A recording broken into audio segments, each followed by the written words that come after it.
Surprise! It me. I live. In spite of everything, I live. I don't actually want that background music on anymore. Thank you very much. You can be quiet. Thanks. I don't actually have a plan. I just knew that I was going to do a random ambush stream, so this is my plan. This is the whole plan.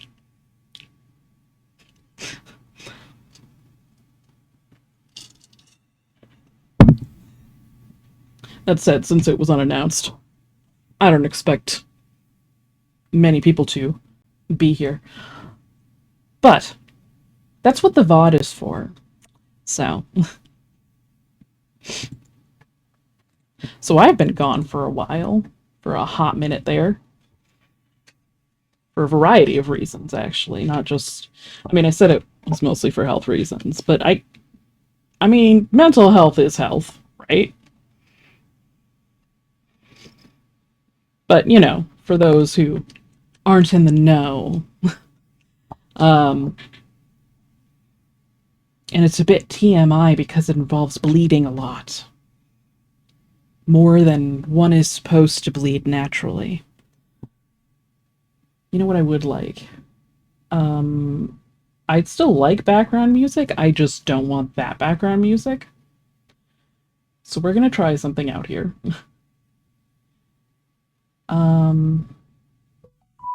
Shut up. How loud is this? Oh god.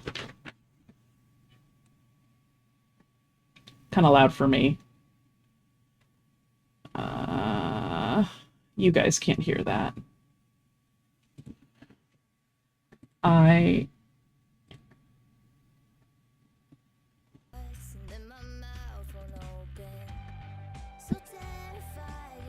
Find one of the same execution. There you go.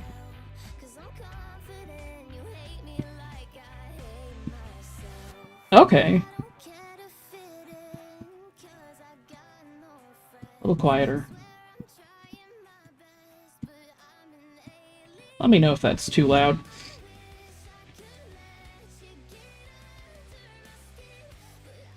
Is there a way that I can change the volume manually? There is. Okay, what do I have my volume at normally? That.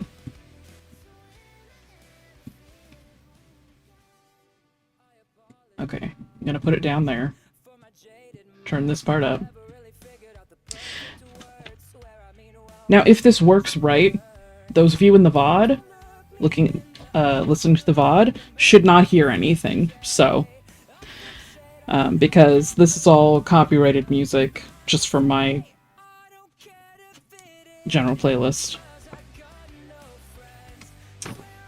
Maybe I do just want background music. Why did I turn that down? when I can turn my headphones down. We can be quieter. So this is a test. Hopefully it doesn't actually save to the VOD or the recording, because it's not supposed to. It's not supposed to. So it'll just be quiet. That's why the thing is up there in the corner, so that you can see what I was listening to at the time. So if I start humming along and you hate that, just play the actual song over me. It'll be fine. You'll live.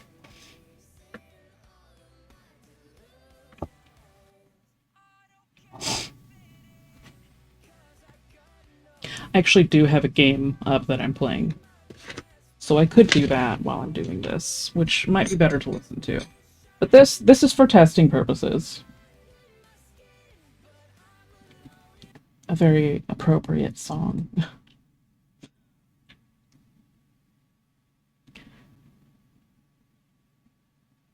Yeah, we could do Dreamlight Valley while I'm talking. I mean, it is mostly just chatting, but it's whatever.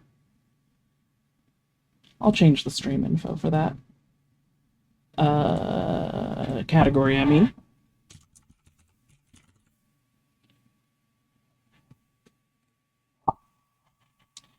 Still getting used to this, because it's been so long. Let's see. Let's pull up Dreamlight Valley again. Let's go to the regular gaming screen. I have another gaming screen specifically for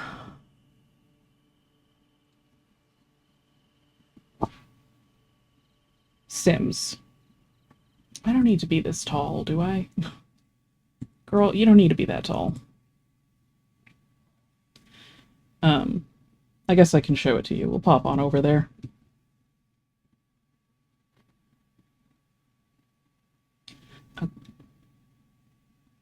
Well, that is weird, isn't it?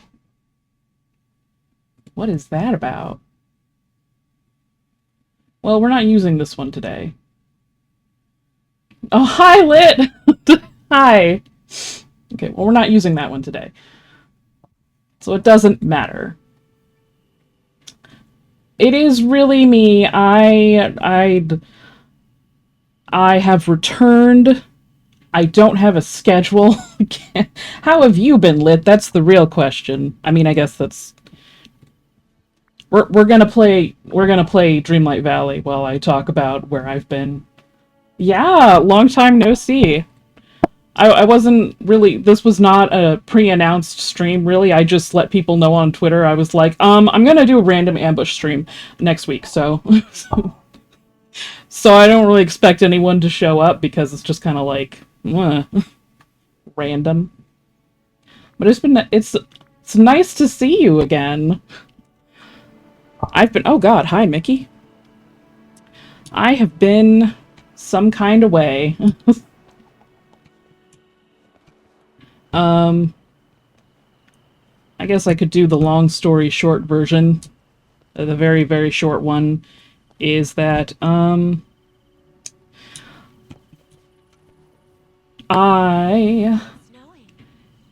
the reasons that I kind of fucked off for a bit, which, you know, I never announce.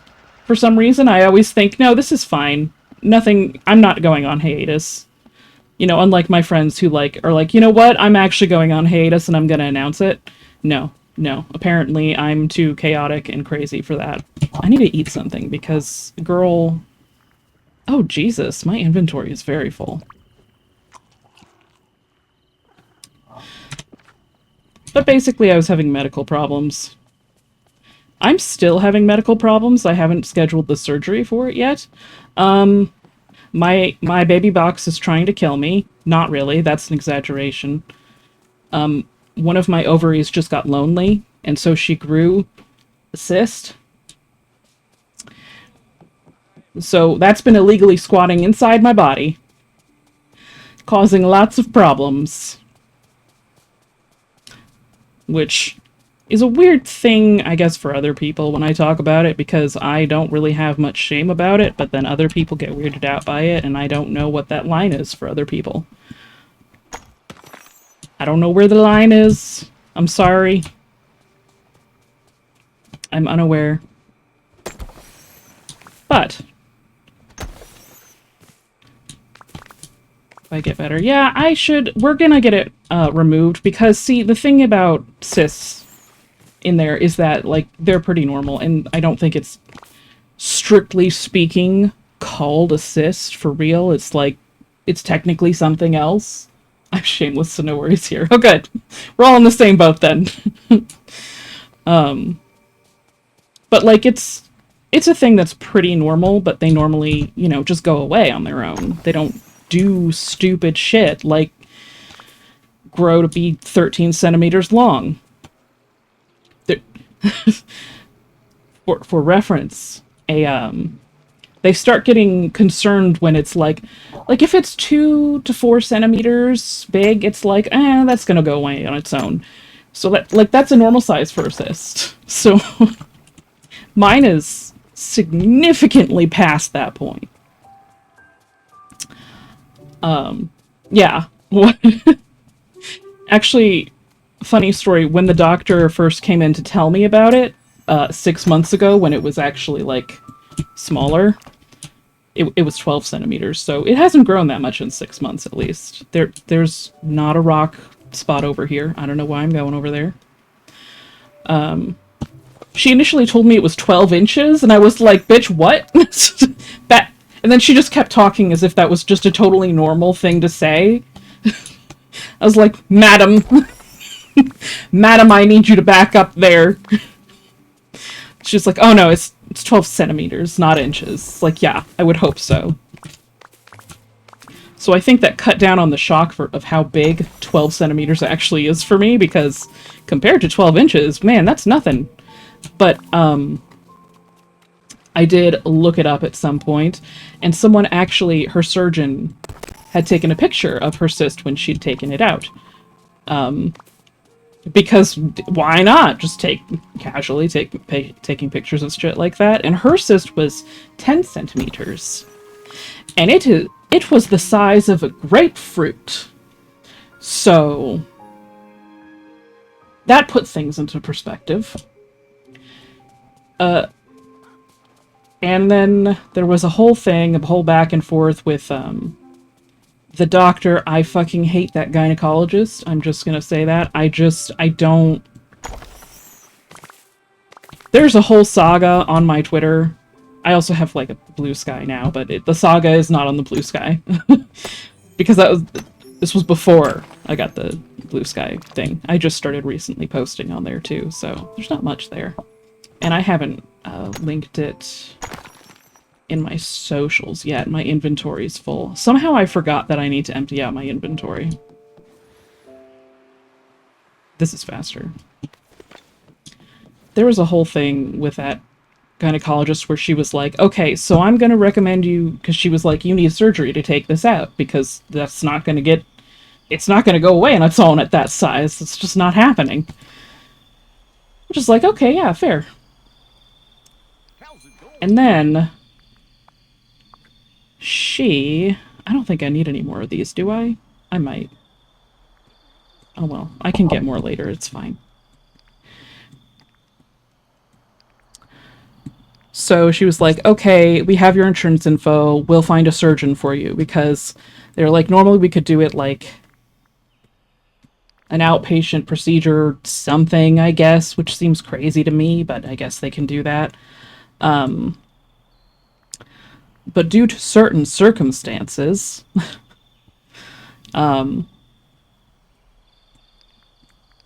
like it's not exactly a secret that I'm not a tiny woman. I am a very bodacious lady. I mean, in fairness, you try to stick my metaphysical form inside a flesh form, it's just gonna get hard to fit in there, but, you know, I manage. So they were like, well, you need somebody with special tools. They have to be longer and blah, blah, blah, blah, blah. And it's a whole thing. And you're at slightly more risk for complications. I'm just like, I know. And she got kind of weird about it. She's like, oh, yeah, actually, like, she didn't want to mention that was an issue. Like, sis, I own a mirror. And I have eyes. I know what I am. You can give it to me straight. Please don't dance around it. Just tell me what I need to do. So they told me, okay, we will find a surgeon for you. We will send your recommendation over to them, blah, blah, blah, blah, blah. Because they have my insurance info, so that should be easy for them to do, right? One that's covered by my insurance. That should be super easy and simple. You'd fucking think that, wouldn't you? No. No. They sent my info to a surgeon. And apparently that surgeon sent a letter back to my doctor because there was a problem.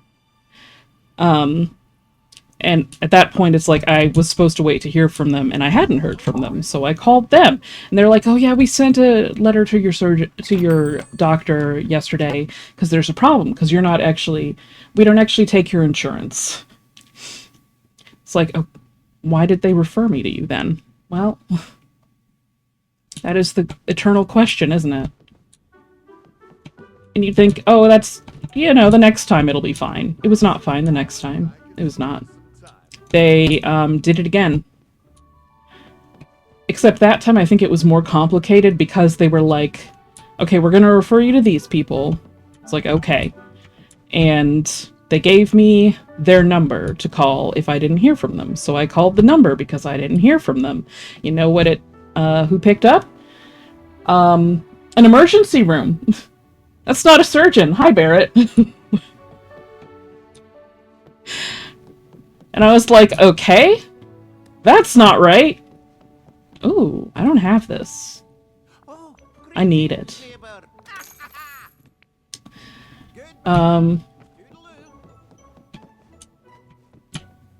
So then I had to call back my doctor and be like, hey, the number you gave me was for, like, an emergency room and not a surgeon. So, like, what's that about?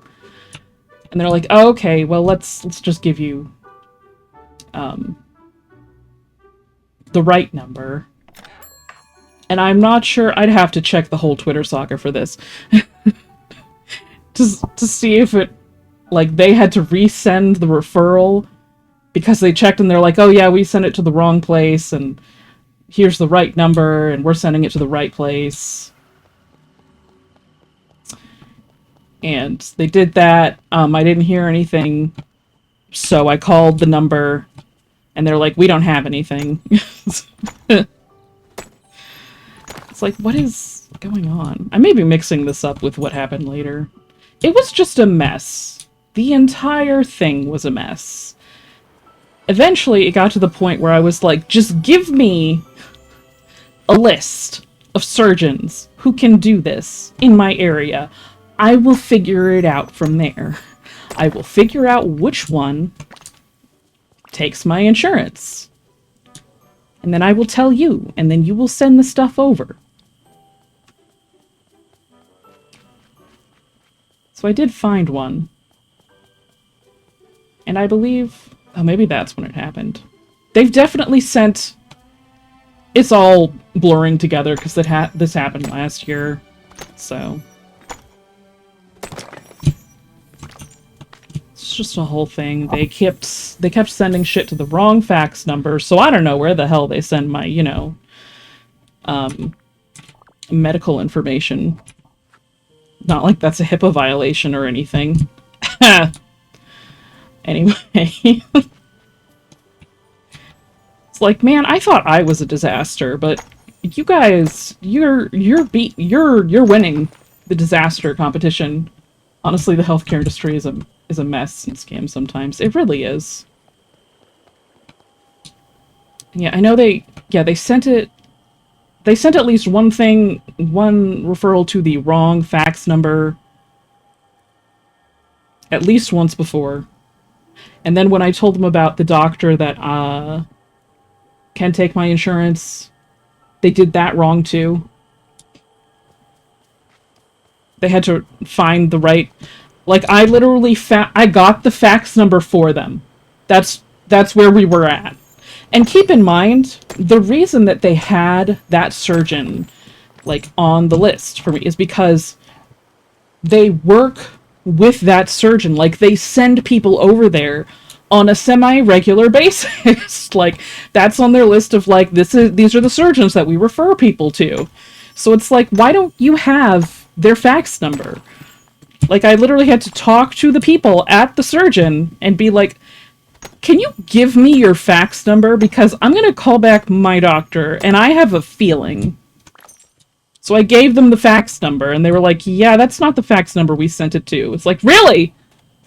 I'm shocked. I'm so surprised. And then I couldn't get an appointment until many months later, which was January. So I finally got to see the surgeon in January.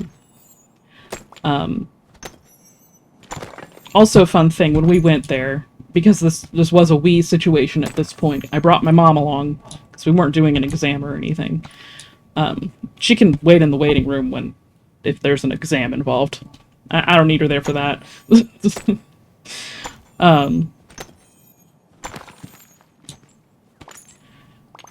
We were left waiting in the waiting room because... not in the waiting room. They put us in a room to talk to the surgeon, but we had to wait because my doctor had not sent my ultrasound scans. You know, the ones that they use to determine, hey, there's a cyst in there that we need to get rid of. This doesn't seem like pertinent information to send to the surgeon that we want to take the cyst out, though. That doesn't seem important. She doesn't need that. Just a whole series of fucking absurdity. It doesn't... I mean, at the end of the day, it didn't really matter because I got that ultrasound in, like, July, I want to say, of last year? Because this whole thing really started to be an issue in, like, May, which was an adventure. Specifically, when I went to Phoenix Fan Fusion. What just vibrated? Something vibrated on my desk. And it wasn't my phone. There is literally nothing else here that vibrates. It was the ghosts. I don't know. Maybe it was the computer demons below me.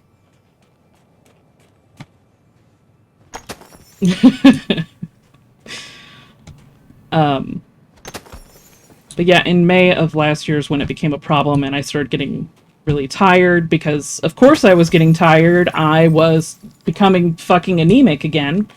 That happens sometimes in my family. Sometimes we just get anemic, we ladies. But it had to be the specific day that I was going to the Phoenix Comic-Con, or it's called Fan Fusion. But I was determined to go because, like, I hadn't gone to the Renaissance Festival last year, and there are only a few, like, big events that me and my friends actually do, and I was like, okay, well, my friends are going, and I want to go. And I woke up that day, and I was like, man, I do not feel like going. It was like, I already felt overwhelmed. Like, when you get really overstimulated, or just, like, everything annoys you. Like, after the end of a long day, if there's too much noise and stuff. That's how I woke up that day. That was my mood. It's like, this is weird. But I pushed through it. Because I was like, no, I gotta go. Even if only for a few hours. I don't really regret it, but, like, at the same time, boy, was that a mess. And I do mean mess literally by the end of the night.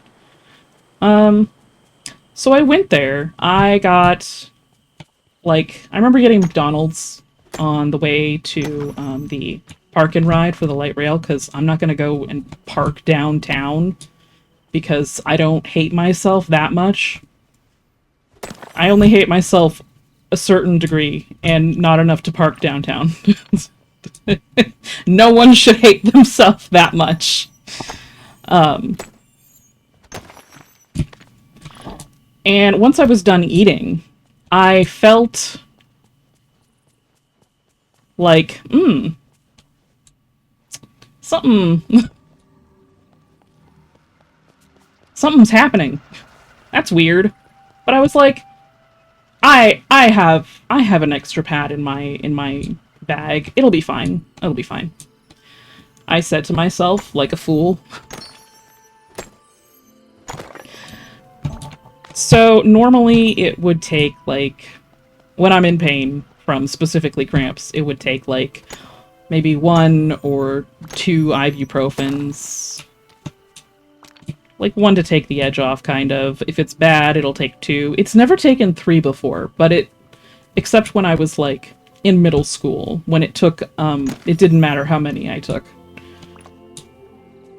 Because middle school me had issues.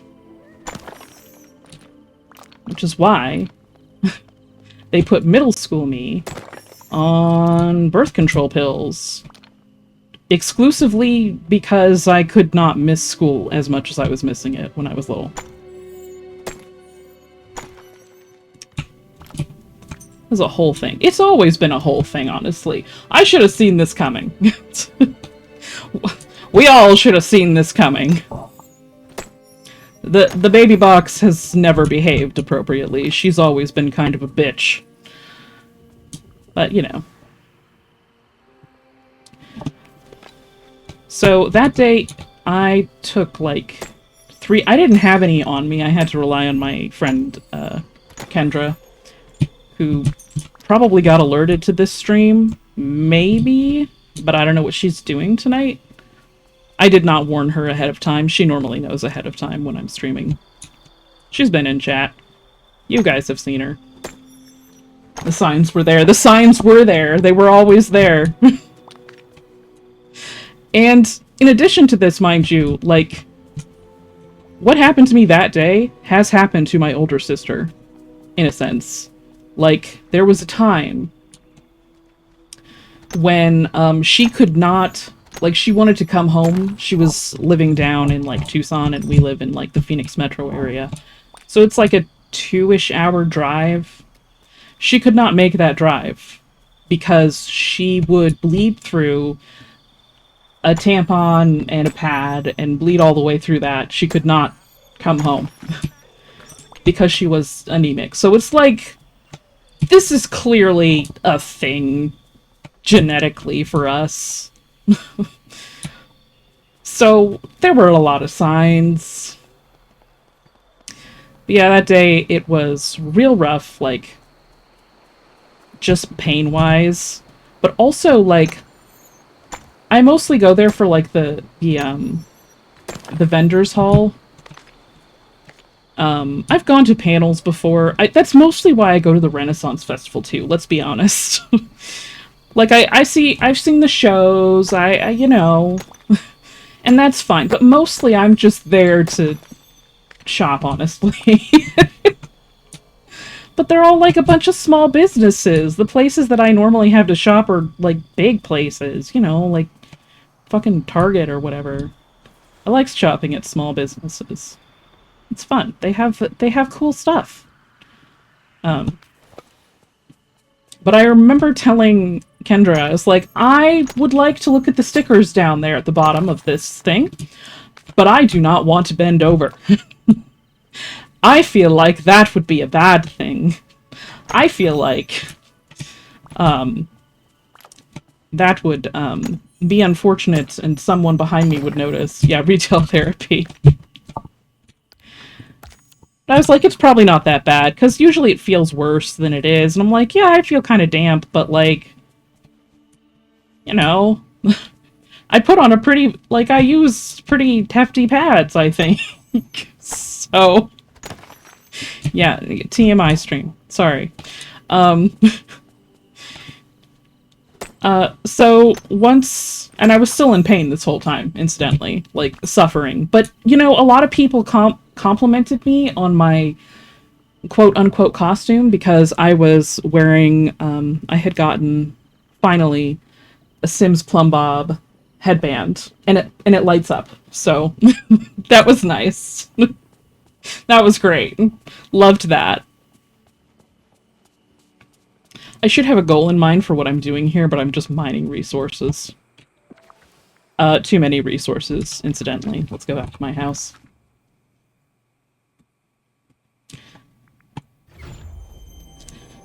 So, like, I took, like, the third ibuprofen or whatever from Kendra, like, after the exhibitors hall closed, or vendors hall, whatever I called it before.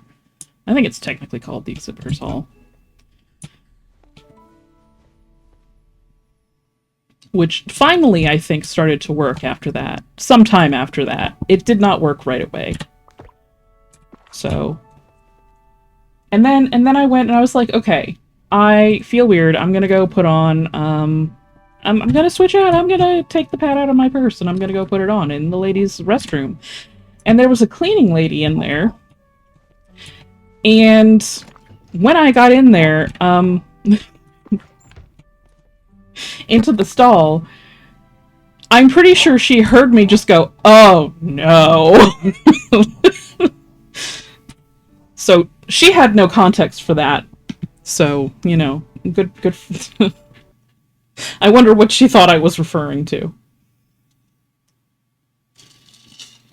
My game froze.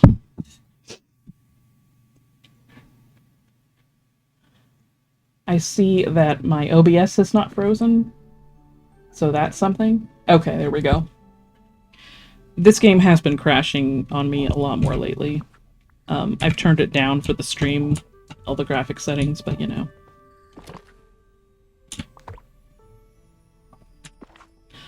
Also, yes, this is my plant storage room. This is the greenhouse.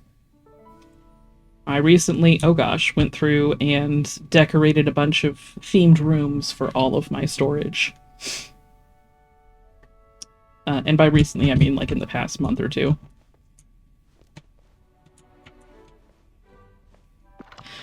So yeah, needless to say with that, oh no. It was an oh no situation. It was, oh, wow, I went out to Kendra, I'm like, I need to leave.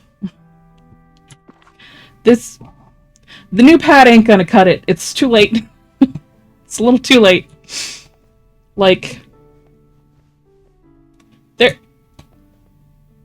for those of us who have menstruation cycles, there's like a certain amount that you can get away with using, like, toilet paper and stuff. But I was way past that point because, like, I was concerned. I didn't think I could sit down anywhere, because if I sat down, I was afraid that there would be, like, sanitary issues. And that, even in middle school, at my worst, and when I was new at it, did not happen. Like, that just, it doesn't really get to that point. Like, most adult women have figured this shit out where, like, you're not gonna bleed through everything. But it was everything. Fortunately, those shorts have not been completely ruined yet. Because I have a great washing machine. And I think after that, when I got out, like, yeah, I went out there and told her the horror story. I'm actually censoring quite a bit of the information. Just because, but rest assured, it was an absolute murder scene. There's no fixing what was happening. It's like, this is bad. This is an issue. Something is wrong. Because, okay, like, you bleed and stuff, and it's like, oh, sometimes you have a heavy flow, but this was you know when something is wrong. Like, this is unusual. This is an alarming amount.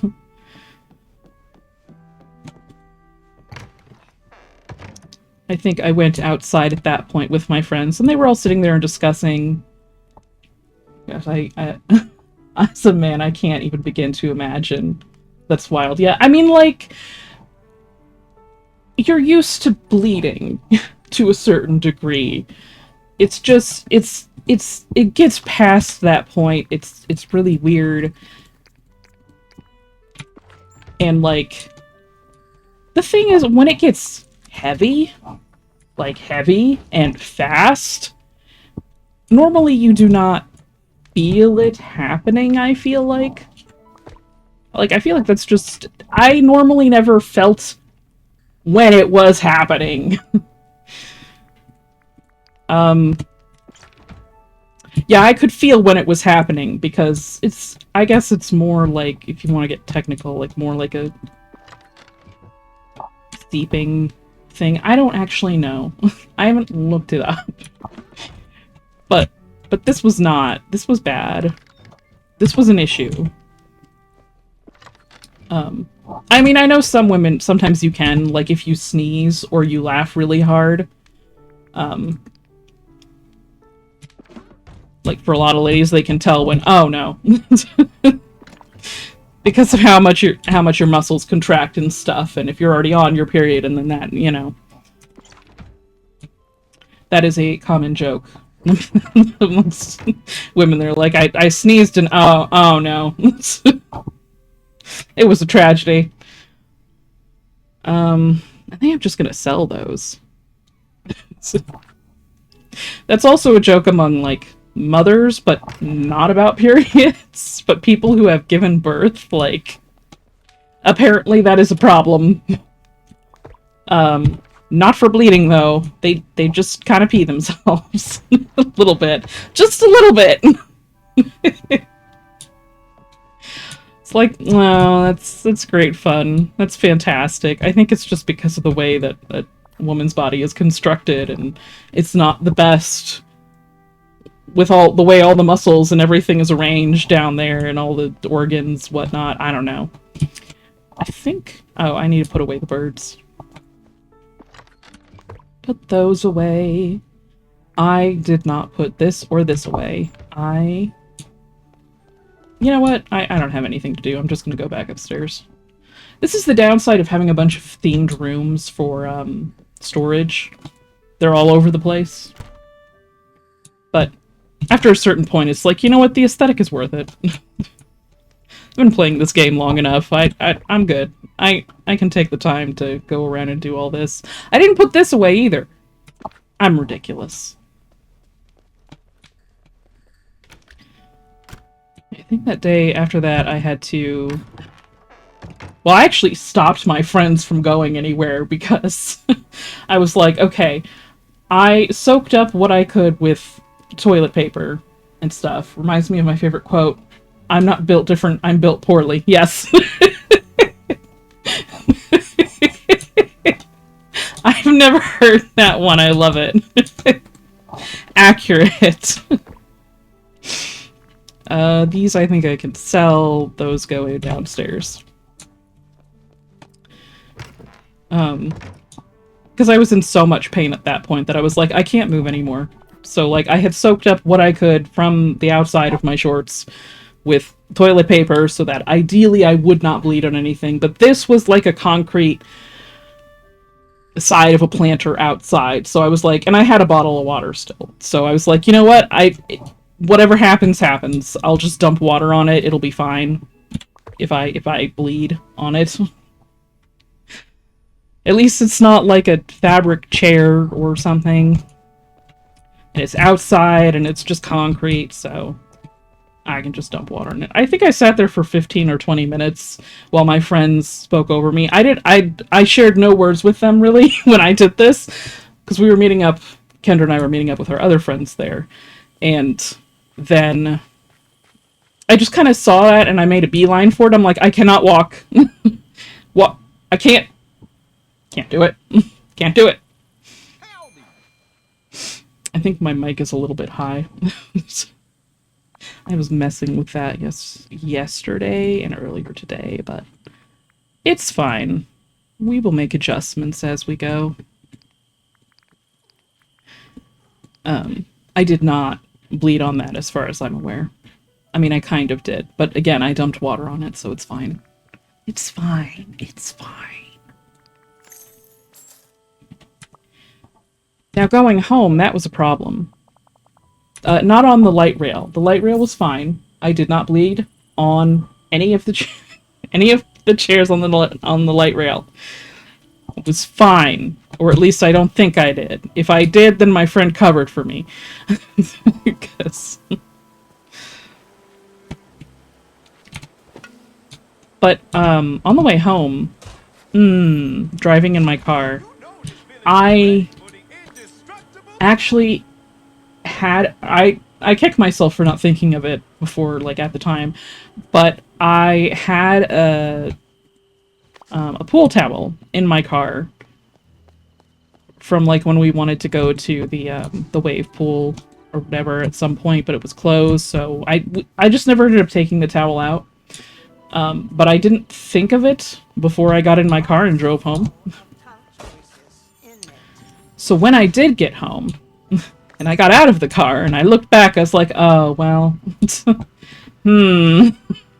well, that's gonna make a stain. So, yeah, I got home, came in, I think I got a pizza, so I did technically see it before I got out at home, but, like, it's like, I'm at the pizza place, I don't know what I'm gonna do. Went in, changed out of my damp clothes, threw them in the bathtub, because I'm not leaving that in. I just hit my mic, god damn it. This is going to be an adjustment period. And then I grabbed a whole bunch of hydrogen peroxide and a bucket of water, because you know what my dad was doing that night? He was fixing some plumbing, so he was turning off the water. It's like this could not happen at a worse time. So yeah, I filled up a bucket with water and I took some hydrogen peroxide and I went outside after I had some pizza and I sat there for a while trying to save my the upholstery on my driver's seat in my car. You can't tell that it was blood. That's the good news. The bad news is that you can definitely tell that there was a stain of some kind there at some point. I am not the best at cleaning, but you can't tell what it was. You just know that at some point something happened. And, like, I think that was just another startling moment to see how large the stain was, too. Like, I'm pretty sure I have a picture of it. I don't think I actually shared the picture of the blood itself with anyone, but I did have a picture of, like, when I covered it in peroxide and it's all white and stuff. I don't know why my line is like, I can't share pictures of blood with my friends. That's crossing the line. But here's the blood covered in peroxide, so it's just white.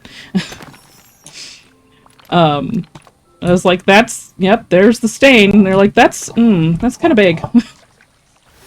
Something went wrong while displaying this page. How dare. What do you mean access violation? Oh my god. I can't walk. Hold on.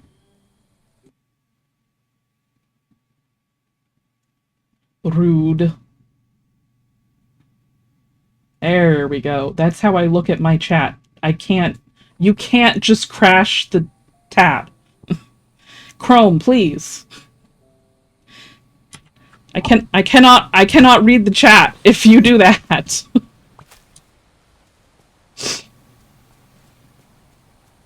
So obviously at that point I, like, told my mom about it. And then I took what was left of the water and the peroxide, and I went upstairs to my bathroom, and I proceeded to do the same thing with my shorts. So my shorts are saved. They're fine. They're just dirty right now. Not from that. They're just normal. They're regular dirty.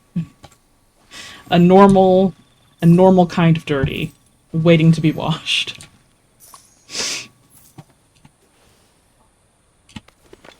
Which I'm happy about, because I like those shorts.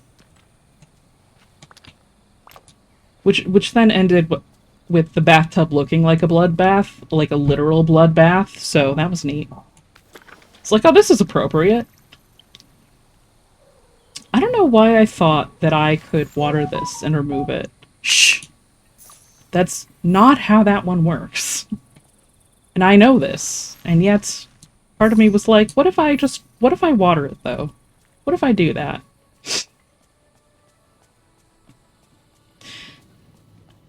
Now, one day of that sort of thing happening, yeah, totally normal dirty.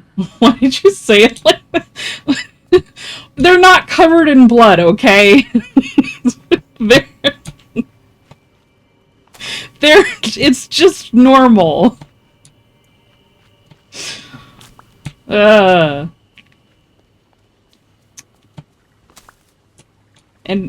even if they were covered in blood, it would probably be from something normal. Like murdering my enemies or something, and not, you know. I mean, no. The other one. Periods. Yeah, that's it. Not the enemies one. Forget I said that one. Don't tell the government I said that, please. They're gonna put me on another list. I'm already on too many lists.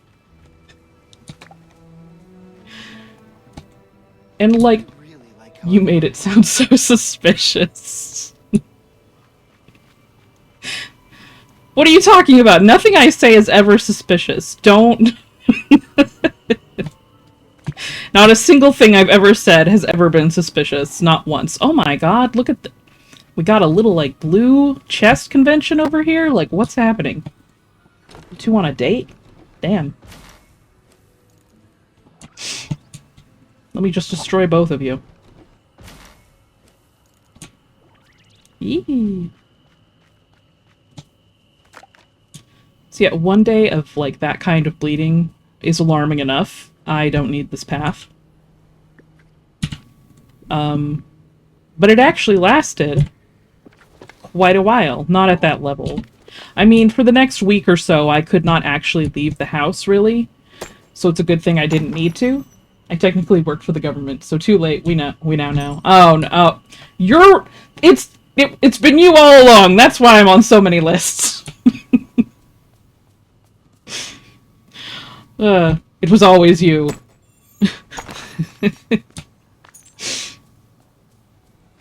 Yeah, I could not leave for... Like, I couldn't go for more than an hour or two. Yeah, pretty much.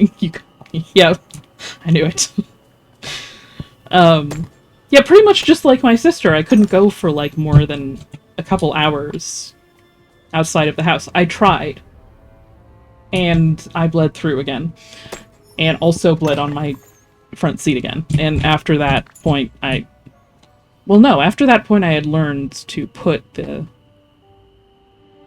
No, so it wasn't the seat that I bled. It was the towel that I bled on. But I could still see it, so I was like, okay, noted. I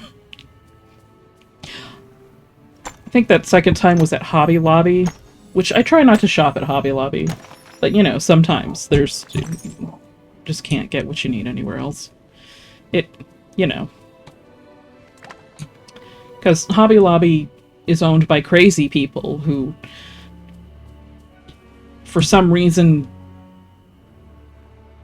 smuggle holy relics into the country for their personal museum. I don't know. That may have been slightly off. You'd have to look it up, but not that far. Yeah. What? Yeah, that's everyone's reaction. They're like, wait, what? Yeah, apparently they've done that. I mean, also, they have terrible policies for their employees. And also, if you spend any amount of time in craft stores, you know that craft stores tend to be slow at checkout for some reason. They just are. And you know what? It's as if the people who run Hobby Lobby. Guess I gotta look that up later. Yeah, I I couldn't tell you exactly what because I had to look it up some time ago. So I'm sure I've gotten some facts way off, but there's a lot of stuff that's just really weird. The thing is, I remember that just because of how strange it was. I was like, "What? I'm sorry. Back up. What?" People were like, "Yeah. Here's an article about it." Like, what the fuck? What? Why? Why? Oh, I should have eaten the other... Okay, whatever. It's fine.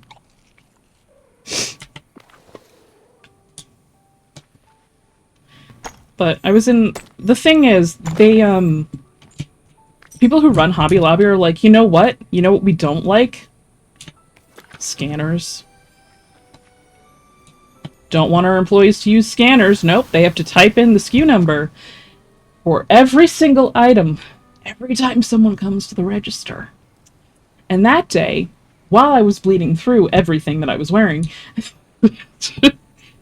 I was standing in line behind a woman who was buying $1,000 worth of fake flowers for a wedding. Which, more power to her, okay, you know, whatever. That seems great. Like, Kendra had fake flowers for her wedding, and it was great. I just wish that, like, we were somewhere else where they used scanners. Eventually, I did get called over to another lane because someone else opened up another one. And there was this other woman who saw that it was open and was coming up to it, but the guy had, like, specifically come over, like, he did not see her coming up because she was coming up when he'd already left to come and tell me, hey, I can get you over here, because he knew I'd been waiting a while. And she seemed kind of miffed that he was gonna let me go in front of her. And I thought about, like, well, she could go in front of me, and then I just reconsidered that for a moment as I stood there, bleeding, and feeling it, being like, actually, I will go first. I need to leave. It's too late, but I need to leave. Like, ma'am, please. Please don't be weird about it. I'm sorry. I gotta go. I have to leave the store. I gotta throw these shorts in the wash.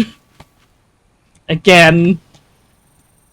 I think it was the same shorts, too. I think I'd literally just washed them. And I put them on, like, for the very next time I put them on, I bled through them again. So, those shorts have seen some shit, apparently. So that was a whole exciting time. And then, of course, there was the whole thing with the doctor, and everything getting screwed up, and then having to wait. And then having to wait again while we were in the doctor's office because they hadn't sent over the ultrasound. And then, of course, you know, it didn't really matter at the end of the day because it was like a 6-month-old ultrasound and they had to do another one. And I don't like getting ultrasounds done because this was, they have to do super fun information for, all you out there who don't have this kind of equipment. So, to the most accurate ultrasound that they do for that part, those organs down there. A lot of, like, not just the uterus, but like, like, you know, mainly the uterus, though. They have, you know, abdominal ultrasounds. That's one thing. They also have another kind, which is an internal kind, which sounds about as fun as you'd think it would be, which is not fun at all. Nobody likes it. Everybody hates it. The techs know this. Everyone getting the ultrasound knows this. The people telling you to get the ultrasound, they know this. They're like, I'm so sorry, but we we gotta stick a wand. We gotta take this wand and we gotta put it someplace, and then it's not a fun time. So all good things, all wonderful good things.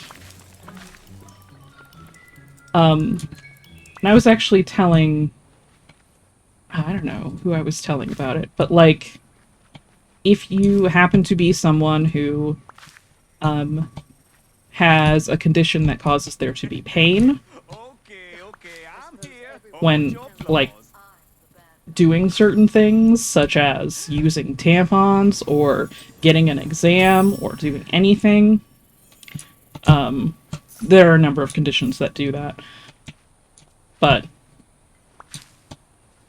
yeah, they don't really,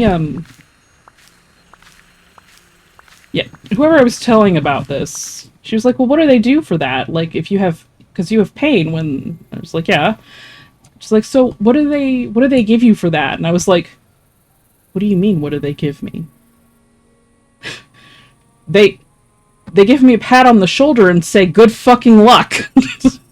They don't give you shit for that. Whoops. Madam, no. There we go. I mean, sometimes I think they can, but certainly, yeah, a bot.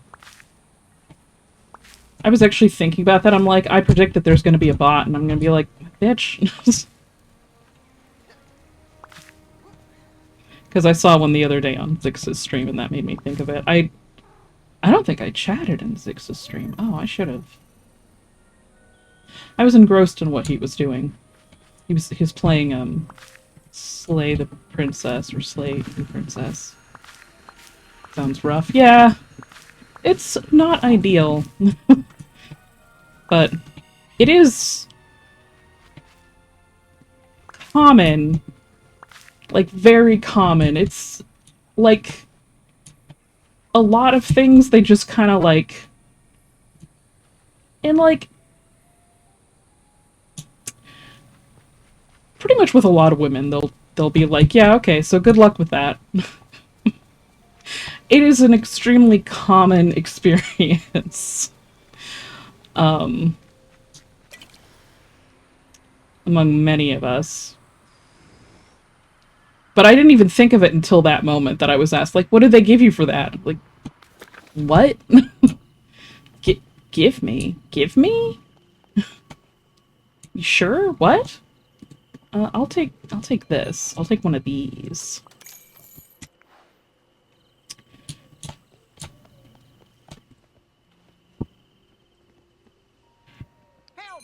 But I thought that things would take a lot longer. Oh wow, my inventory's full.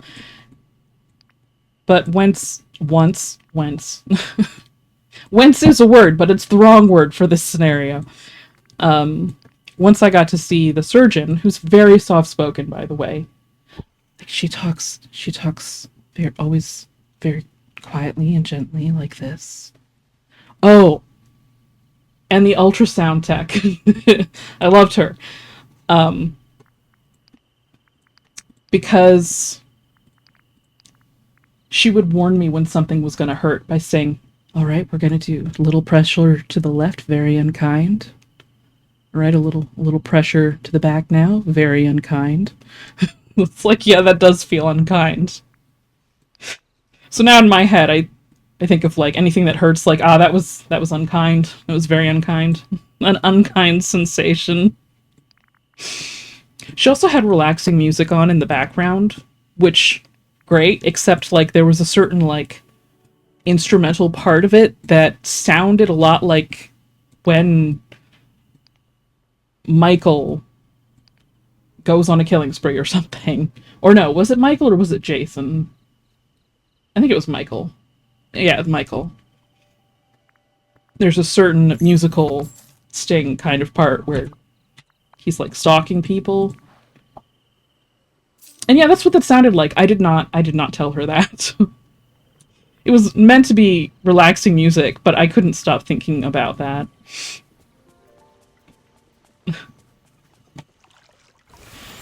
Yeah, I thought it would be, I thought everything would take a lot longer to get through. Which, to be fair, it is March and I haven't gotten surgery yet, so, you know, that I guess it is. But, getting the ultrasound scheduled, like, we did that right away, and, like, I did it pretty much the next week or so. Hold on, let me check. I was looking at my ultrasound results yesterday, to make to make an appointment, to get cleared for surgery, because I have to do that a month before surgery. Ideally with my, you know, regular doctor, but I don't have a regular doctor. So she was like, and I was like, well, I go to an endocrinologist who does all this blood work that you want done anyway, so she's like, yeah, just go to her. Just get her to do it. So it's making an appointment, or moving up my next endocrinology appointment to be sooner, so that I can get approved, or clearance for surgery, so then I can schedule the surgery. It was, yeah, the 23rd. That's when they did my ultrasound, which was not that long after my initial appointment.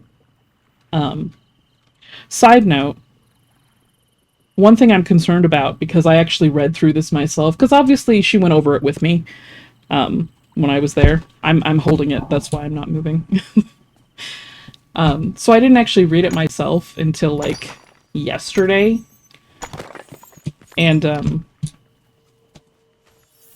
this whole thing, the cyst is on my left ovary. That's important because, you know, there's two of them. And it's important to know which one they need to operate on.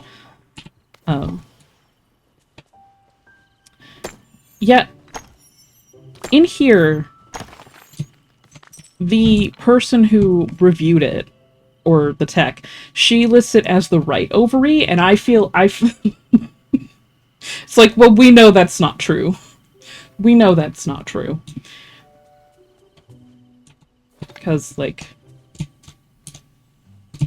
the initial ultrasound that I got last year, like, the tech even mentioned to me for that first ultrasound, she was like, have you had any pain on your left side? Well, the wand was over my left side. She chickened out on the internal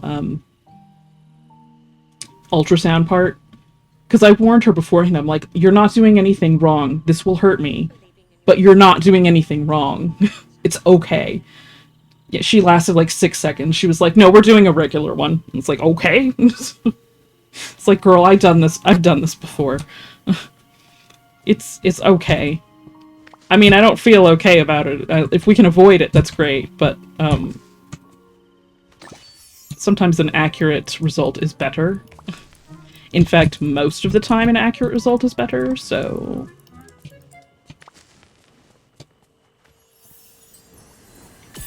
And since then, and all the time since then, and even still currently, like literally yesterday, not even necessarily when I'm on my period and supposed to be having cramps, but also at any time, randomly, I'll feel a pinching sensation down there on the side, like in my abdomen. On the left. It's like, I can feel you. I can feel you doing things. You fucking bitch. You're not allowed to be there. You're squatting illegally in my body.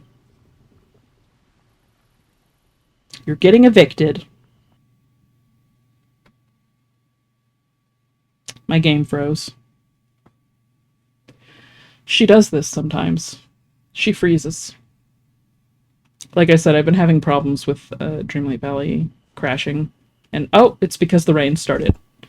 Some people complain about the rain, especially when they're trying to do a dream snap, but I love the rain. I like it.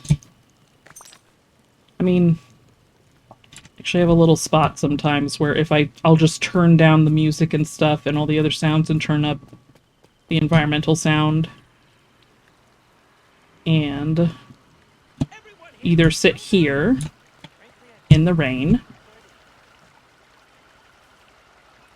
I don't mean to cut you off, but I gotta go to sleep. But I hope you have a good rest in your stream and get better. Thank you. Thank you so much for joining me. I hope to see you again soon. I don't know when I'm next streaming yet.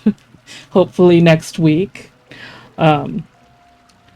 But yeah, part of the reason I'm talking about all this is largely for the VOD, because I know that a lot of people won't, like, come and be here.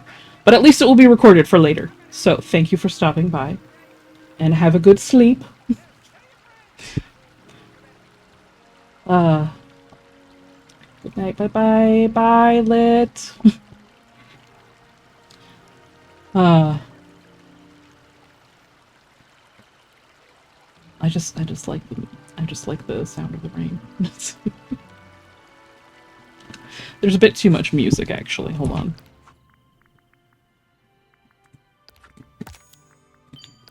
Let me turn down the music. Turn down the voices.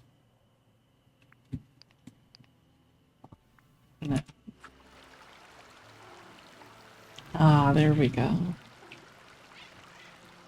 That's nice.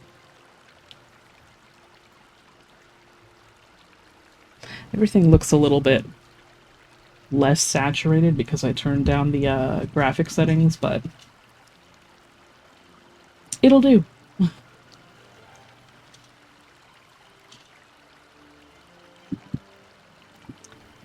So I think I'm a little bit concerned about the fact that it's listed as my right ovary in the report, but I'm gonna make sure that they understand, like, which one it is before they cut me open.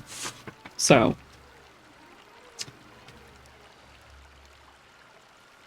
I've been doing this for. Yeah, I'm not sure how long I'm gonna do a stream for tonight, since it's, you know, first one back. And it's mostly just talking about health issues and stuff, and I'm sure I'll touch on it again later, and probably on the whole mental health issues too. And the whole job thing. It's just been a lot. It's been a whole thing. Just a whole big thing. I'm looking at the report again while we listen to the rain. Might turn up game audio. Whoops, I forgot that I can't do that.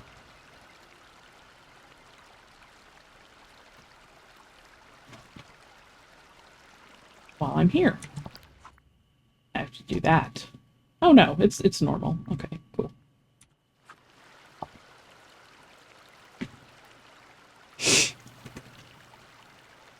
So right now it looks like the surgery is going to be scheduled in, like, May. I won't be able to drive, which is primarily what I do for work right now, for like 2 weeks. She doesn't want me to be, like, walking around for those 2 weeks. But I can't drive, can't go to work. Or won't be able to. So I guess, you know, I'll probably... I guess prime time for streaming then, in those 2 weeks. Like I said, I haven't figured out what schedule I'm doing yet. I don't even know what days are going to work best for me, moving forward. In part because of, like, job things. Because I am not making enough money where I am currently, and I don't actually want to stay at my current job. And I've kind of been trying to leave for a few years, but there's a lot of, like, anxiety involved in making big changes like that. Surprisingly more anxiety about that than about the surgery, which, after they did the second ultrasound, and we came in and did all this, she was telling me and my mom that the cyst has grown to be 13 centimeters, which is only 1 centimeter bigger than it was, like, last year, so it's not growing very fast. So there's that. But I mean, there's still always the chance, especially with it, a cyst that size that it could rupture, which is a problem, or it could cause ovarian torsion, which could cut off like the supply of blood, oxygen, whatever, to that ovary and kill the ovary, which is no longer a concern, although that would be very painful if it happened. So ideally it will not happen before the surgery. But it turns out that will not. It wouldn't matter if it killed the ovary because well, it says right here that the ovaries are supposed to be like, I think like 4 centimeters, maybe 3 or 4 centimeters or something, roughly. The ovary is currently 14 centimeters. Well, 14 by 11.3 by 7.9 centimeters. I never expected to know the size of any of my internal organs, but I know the volume of my uterus now. So that's weird. Because it's got length, width, height, and the volume listed right here. It's like, look at that. Side note, yeah, the uterus, and I'm assuming this is a normal size for a uterus, they always, like, I went to, like, something, like a whole, it's called the Body Museum, I think. I went to one of those, in college, and I actually saw, like, a uterus and her ovaries, outside of the body on display, and I was shocked at how small it was. It's like, man, I always imagined that'd be much bigger. But no, yeah, it's like 8.6 centimeters long, 6.9 wide, 5.7 high. So, it's I assume that's a normal size, but here's the thing.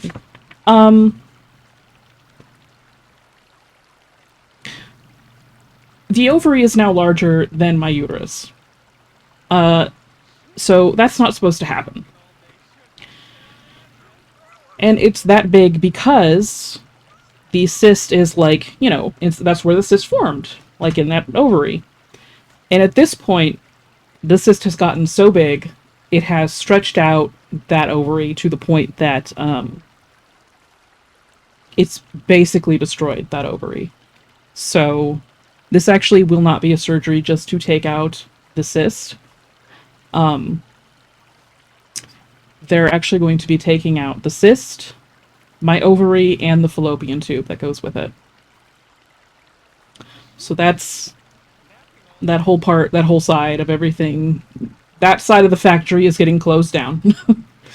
That we're shutting down that part of the factory. Which, when I mention that to people, they're always like, oh my god, are you, like, okay? And I'm like, I kind of had a whole emotional thing about this last year.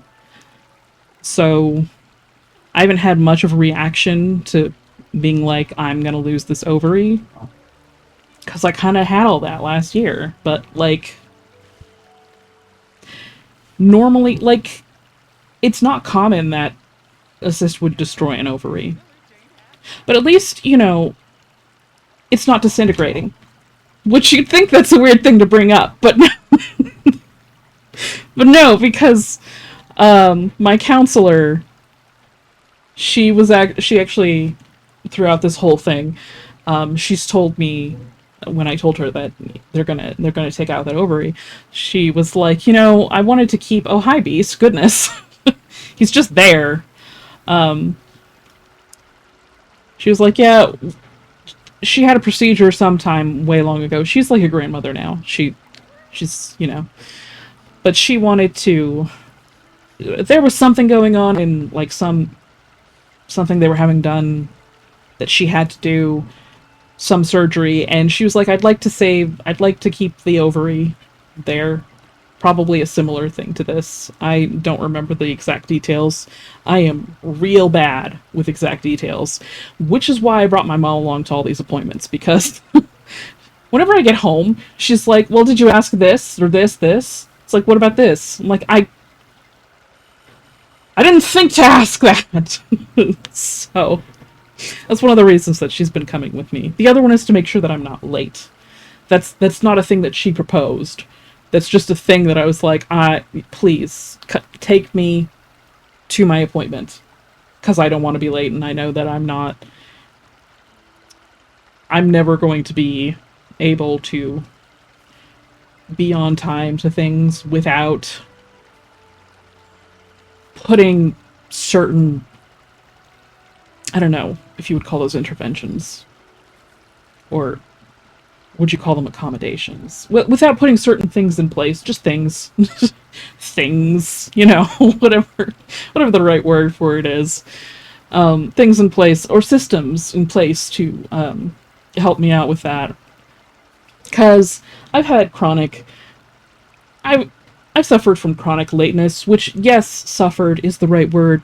A lot of people don't know this, but that is an actual consequence of having like executive dysfunction. It is an actual like mental and developmental thing. Like this is a like a mental health kind of, or mental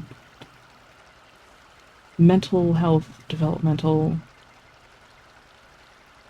I never know what category you put them in, because there's developmental issues, like I guess autism might fall under that, but also kind of mixes with general mental health issues. It's kind of, there's a lot of overlap there sometimes with certain like conditions and stuff. But anyway, I've been suffering from chronic lateness for like since I was allowed to go to school, walk to school right across the street. My parents could literally watch me go there. So it's fine. Since I was like 7 or 8 years old. The office ladies knew me. They had they had a little tardy slip ready for me. Because they knew I'd come in late every day. I think part of it was anxiety, because I didn't want to get there early. And I didn't want to wait, because I hated being around people.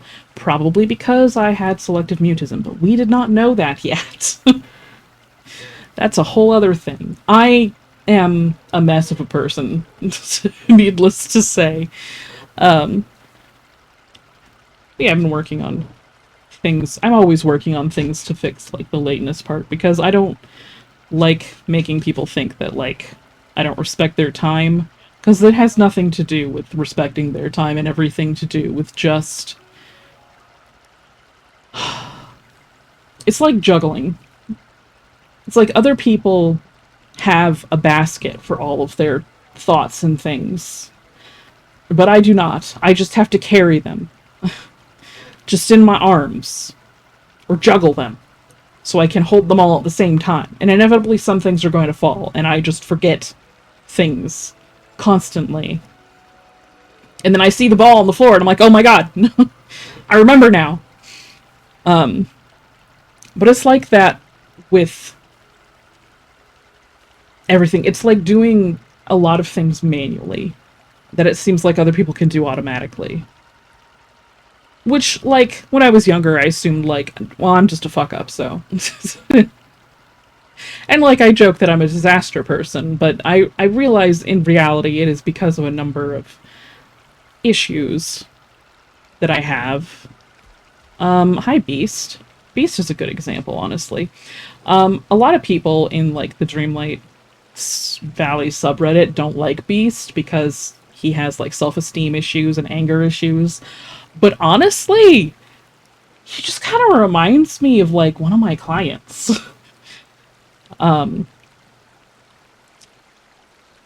Like, or kids that I would be dealing with. And, like, my nephew and things like that. And he just has issues. And I know like, a lot of people are like, I wish that they would have his human form and that they would change his personality. It's like, I don't think he's going to change. And, I mean, after so many years, I think in the movie, it's like 10 years of this. Like, he's not going to change overnight. That's probably going to affect him for the rest of his life. I like how they have portrayed the Beast, honestly. I also like how they portrayed Mushu, incidentally, who's I kind of like him. I kind of like a lot of characters that are kind of assholes. I mean, not actually assholes like this bitch. Fuck you. Um, I don't like her. She makes a good villain, but such a, she's so real. Like, such a real villain. Like, someone you'd come across in real life. It's just, I don't love that. I already checked Scrooge's shop, didn't I? I think I did. Yeah, I did. Rapunzel. I don't think you can paint here, babe.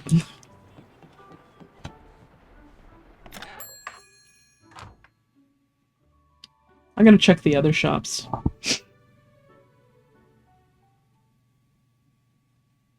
There we go.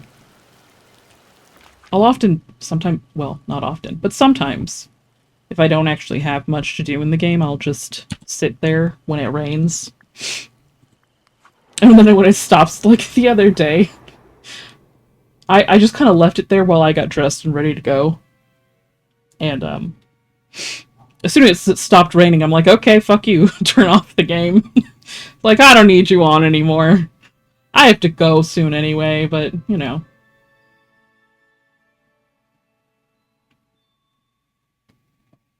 It's weird. Something weird about the way that my wings appear in the OBS capture up there. Ugh, you know.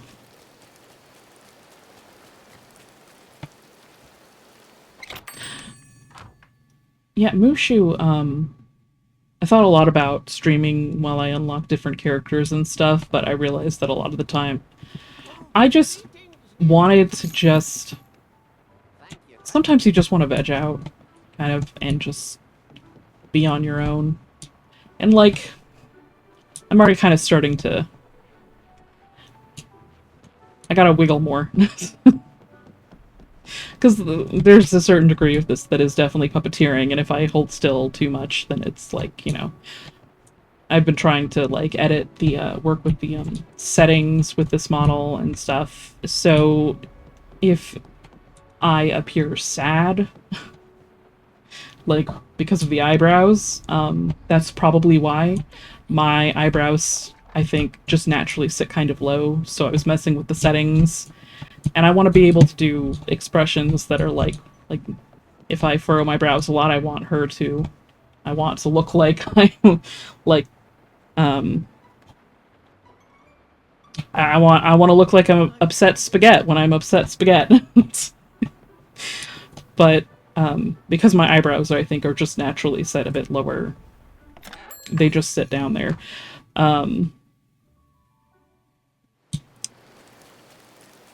It tends to give me sad. makes me look sad more often than intended. I don't know why I got on that topic. I don't know why I get on most topics, to be perfectly honest with you. I mean, right now I have, like, a lot to talk about because it's been so long.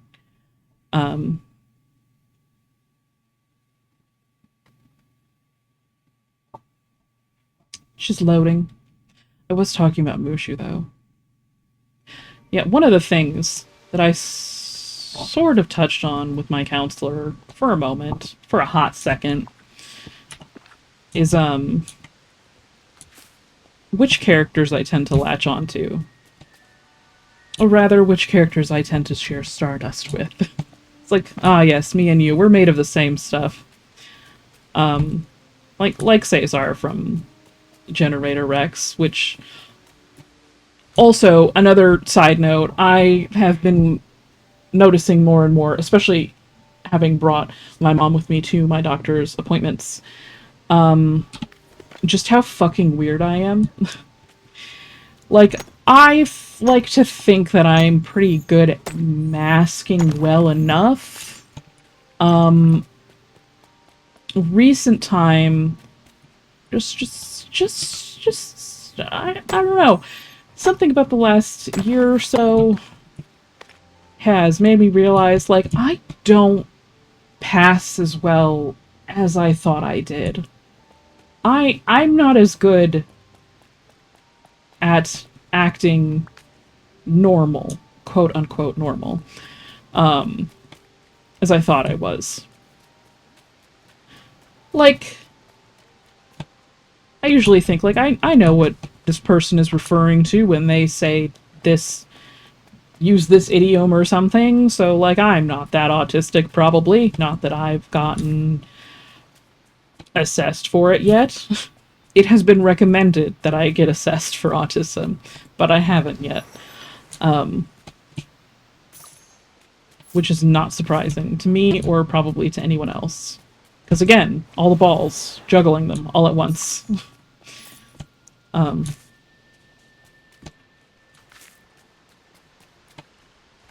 But then, like, the surgeon asked me during the appointment, she's like, and what kind of job do you have? So I start, telling her a bit about my job, just a little bit. And my mom interrupts me, and she's like, she has a very open schedule. I was like, oh, is that what she was asking? She was asking, because she was talking before about, like, setting up an appointment, and I don't know why, but it went over my head completely, and I was just like, I don't know, she's making small talk. No, she's not. She just wants to know how my availability, and, like... And so I think I finally understand some of those posts that other people make, where they're like, why don't they just say that? Because, yeah, why wouldn't you just say... Just ask me. Just ask me what my availability is. If you ask me about my job, I'm going to tell you about my job, because I don't fucking know what's happening.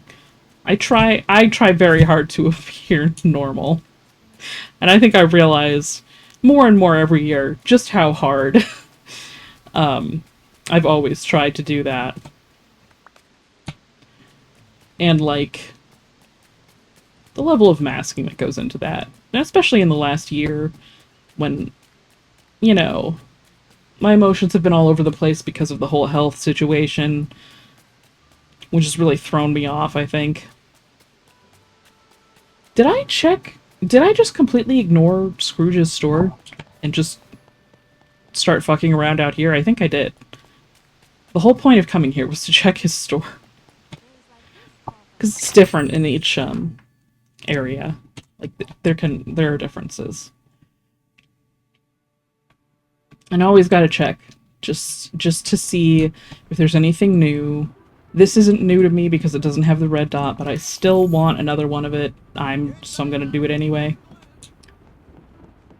So... I think I have an uneven number of these, so I need another one, so that I have an even number. I think I buy these whenever I see them, even though, like, I can order them from him at any time. Just like, no, just buy them. And I have ordered them from him, like, directly, but ultimately I'm just like, I need another one. It's like, girl, why? You don't.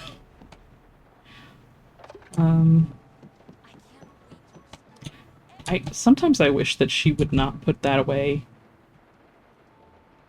when I got close to her. Do I want another one of these? Maybe. I might as well. There's nothing else that's new here. Yeah, I did briefly touch with my counselor, and I mean very briefly, about why I feel like a certain kinship to certain characters, and, like, I think the reason that I got on the whole kind of neurodivergent autism side tangent there was because I mentioned Cesar and from Generator Rex, and, like, if you look at how old Generator Rex is, like, I watched it when it first came out, that show's pretty old by now. And even so, I'm still real... I'm real into Cesar still. I find it funny when I have seen references to, like, you know you love someone when they're, like, the last thing you think of before you go to sleep, and the first thing you think of when you wake up, which is like, oh, so you're telling me, by that metric, you're telling me I'm in love with cartoon character. And I'm sure it's in part because, like, I think I developed, a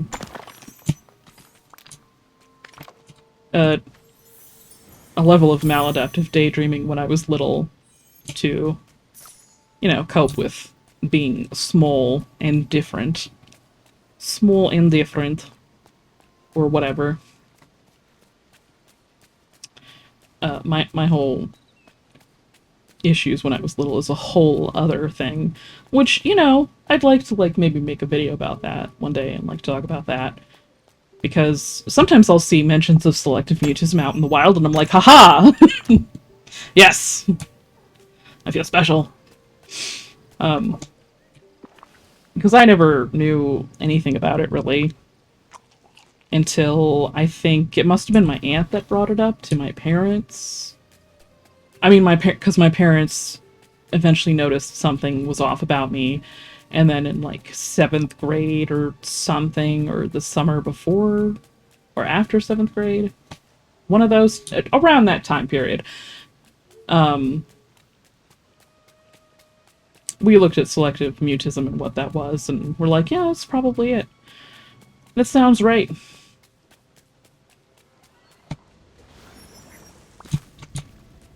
Which, if you want to know what selective mutism is, I could go off on a whole tangent about that, but I would encourage you to look it up.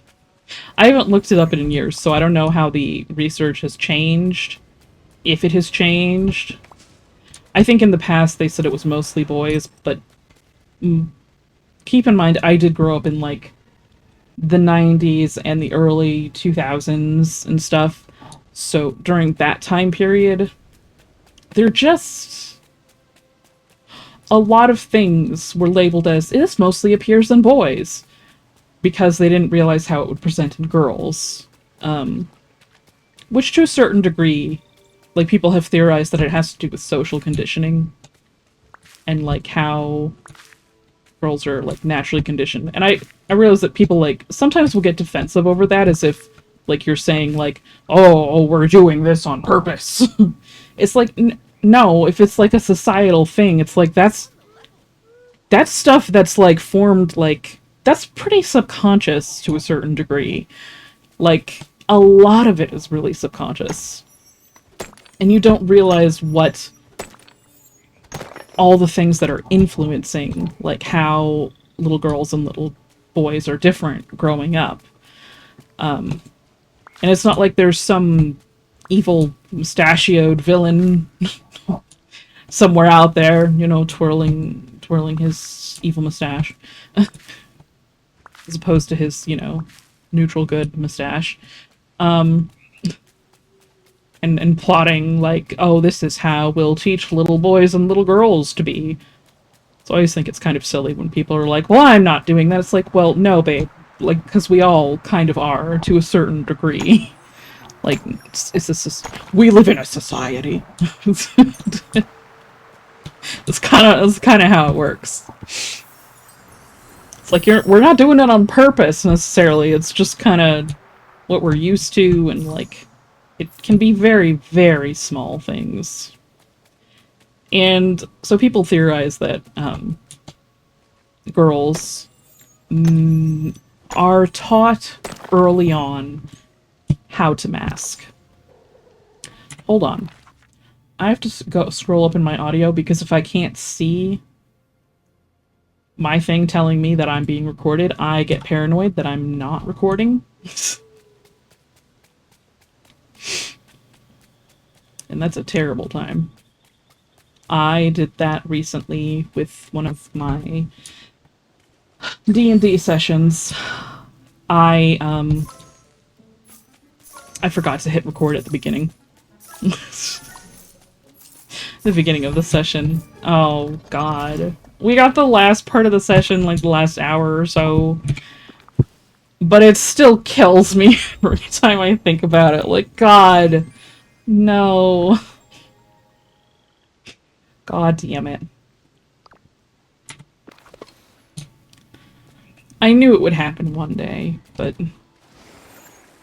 man, I kind of hoped it wouldn't.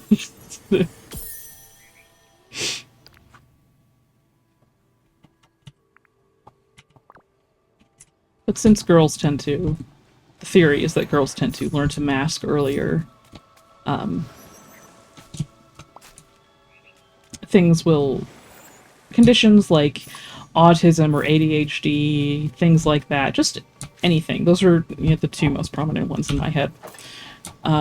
They will present differently because if girls are better at masking, like the more that you mask, that means you're basically hiding your symptoms. Which, the one time that I was finally told, like, maybe you should look into getting assessed for autism, was when I was very flustered and frustrated because, like, I had to meet this psychiatrist in person. I normally do, like, telehealth things because I can actually be on time for those. Relatively. I'm still not on time for fucking anything. It... Not for lack of trying. I just... I don't... There's like a mental block there. I don't know what's what the fuck is happening over there? Look at this. This is a mess. This is a mess.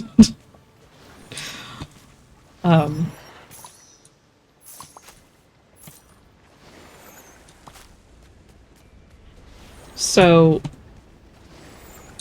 I realized at some point that I actually wasn't looking at her that much.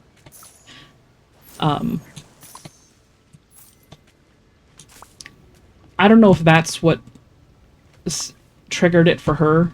What made her clock it? Be like, huh. You know. But it's not really something that I had ever actually thought about. I'm sure at some point I did think about it a lot and kind of trained myself into not having to think about it much. Can I get over here? I can.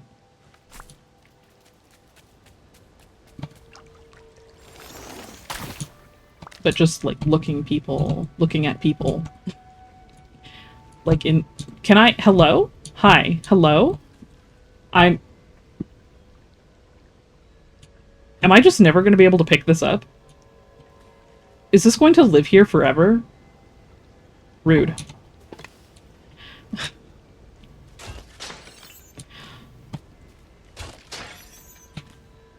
But clearly, I was not masking very well. I was just, like, too flustered about getting there on time, and I think, like, one of the assistants or whatever who took my blood pressure had made a comment about it because I was probably like 5 or 10 minutes late. So I was stressed about that, and I guess I just was not masking as well, and it didn't really occur to me until that moment that it's like, I actually do mask. I try to mask pretty hard even when I'm going to a doctor, specifically a doctor for things like this. And it's like, that is the time when you're not supposed to mask. Don't do that then.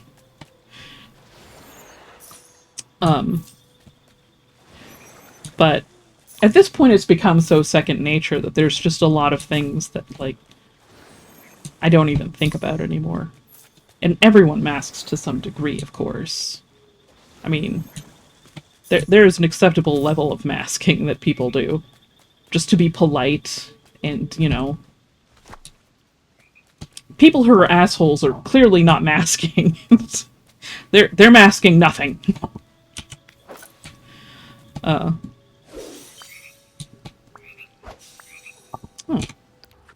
Neat.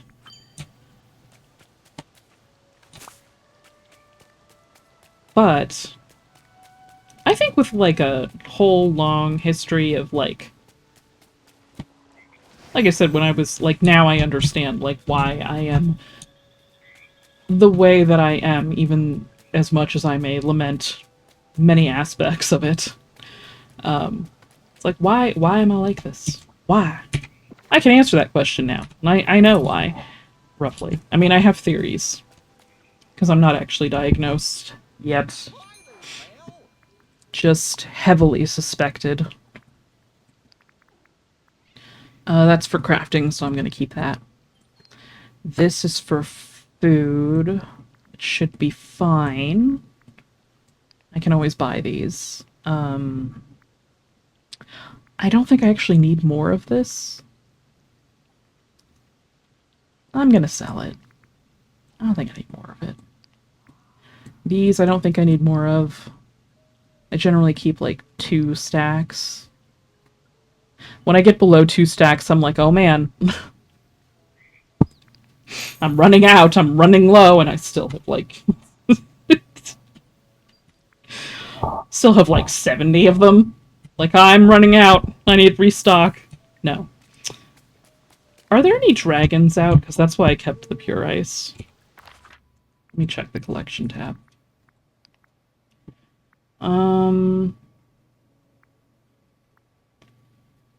Okay, well the blue one is here all day in the Wild Woods. Is that not where I am? Yes, it is. I already have it, but I don't know if there's like a number of times you feed a dragon task or something.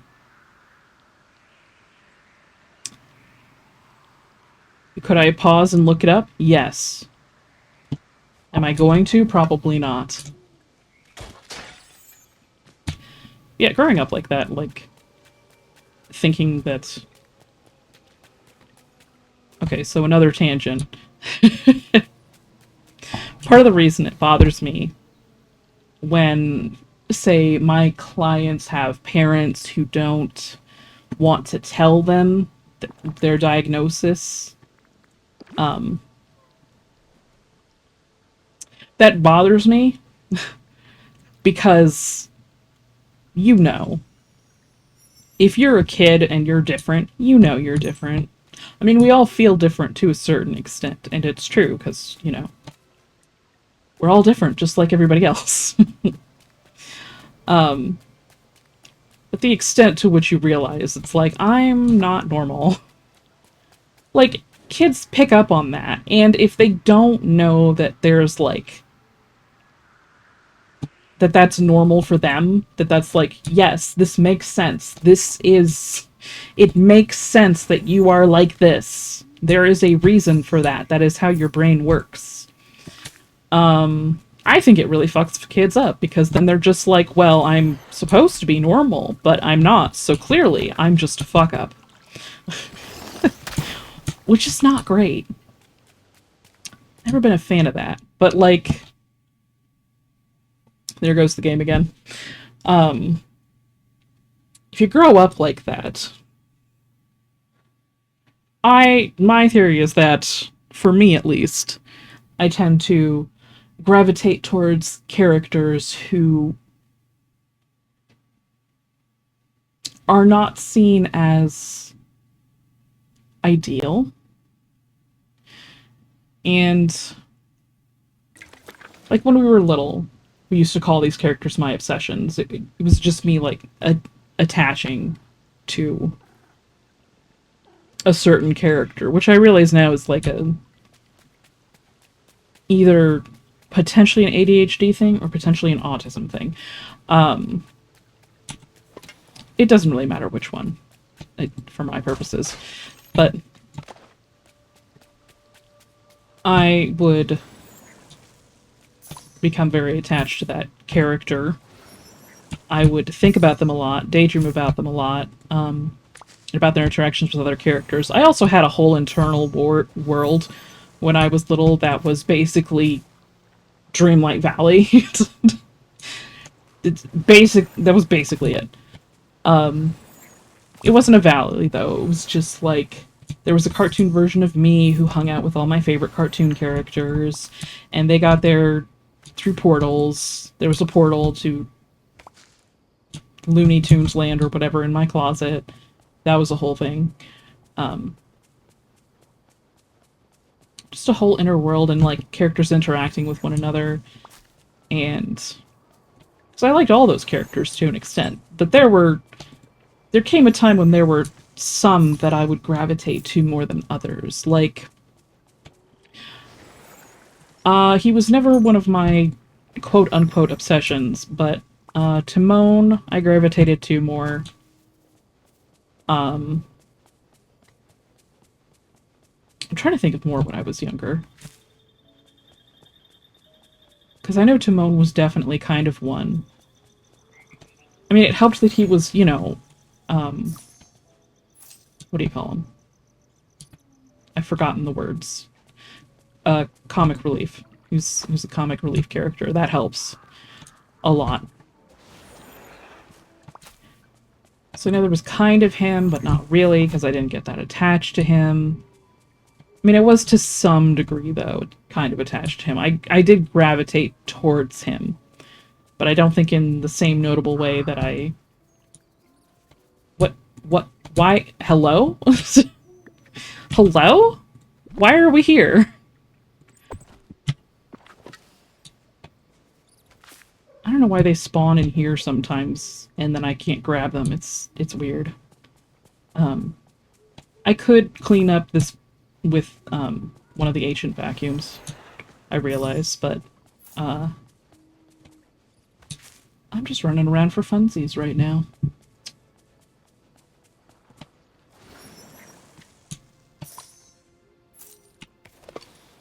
I'm trying to think if there were others.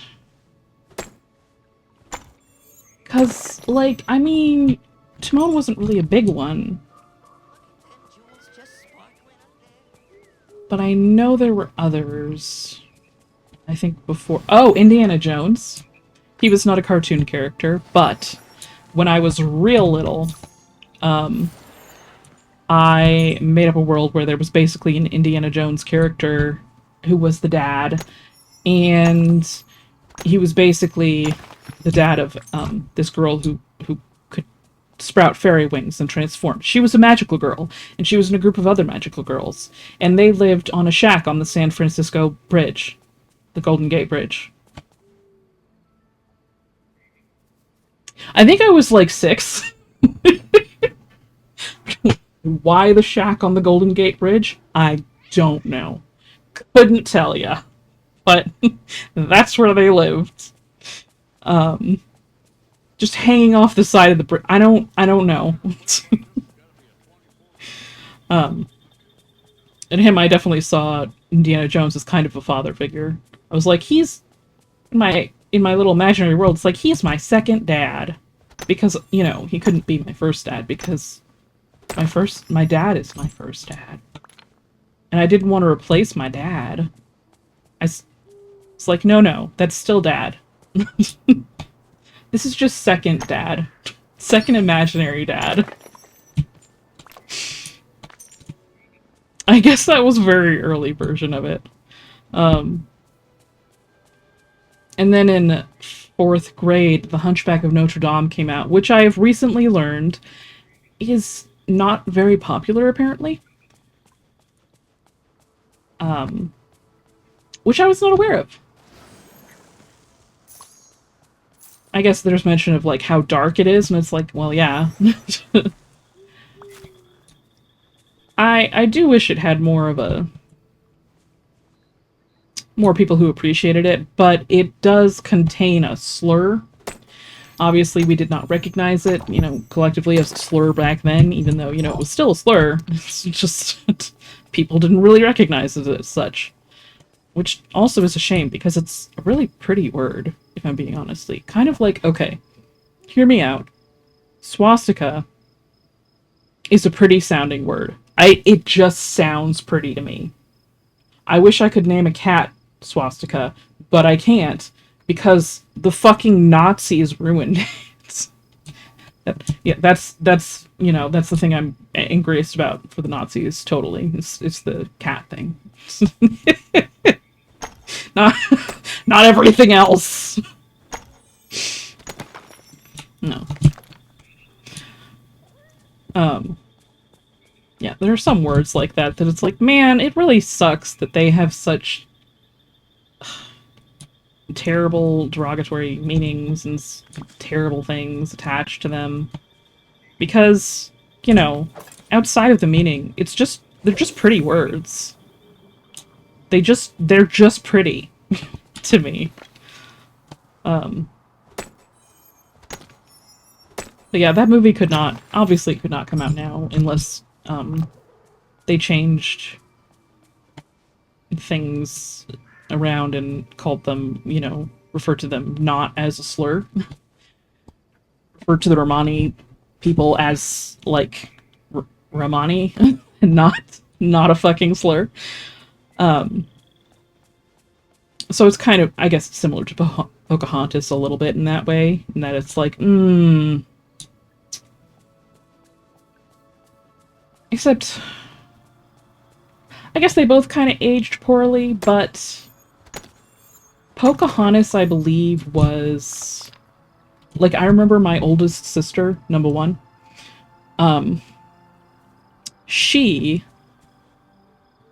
did not like it. I don't remember that from at the time. I did not recognize that because she's 10 years older than me, so, like, that little me was like, we're oblivious to a lot of shit as little kids. But now in adulthood, like, when that, I don't know why, but that topic came up at some point, she recalled that she had always found it distasteful. So, and I'm sure she's not the only one.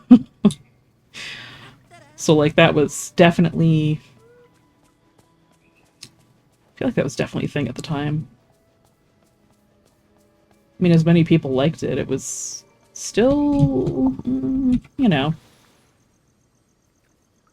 Now, if she was someone else and not specifically that, like, historical figure, or not supposed to be based on that historical figure, it'd be something else. I mean, it's still a good story in and of itself. It's just, like, they went about it wrong.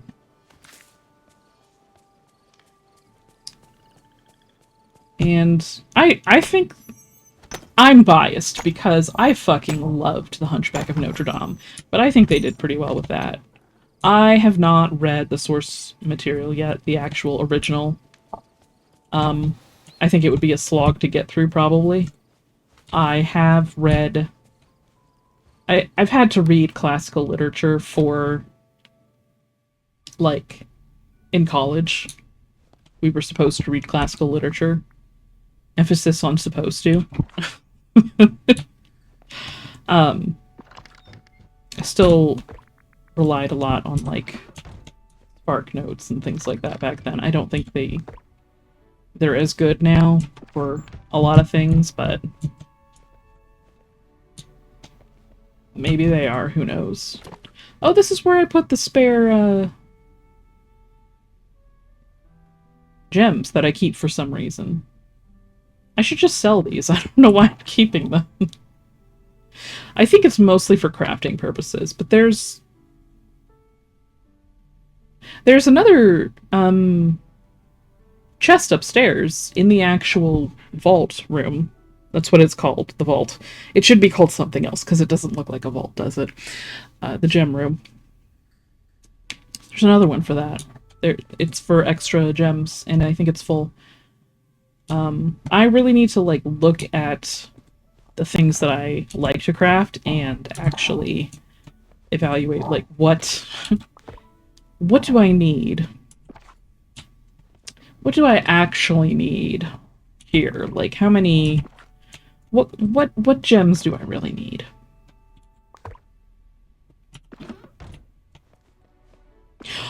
Another thing that I discovered is that apparently a lot of people didn't like the gargoyles in Hunchback of Notre Dame. They found them really annoying. I mean... I guess I could take them or leave them. I did like certain aspects of them. that were just like, you weren't sure if they were real or not, or if they were all in Quasi's head. But that movie, I drove Kendra fucking crazy, because we've known each other since we were 3, so... She was there for that.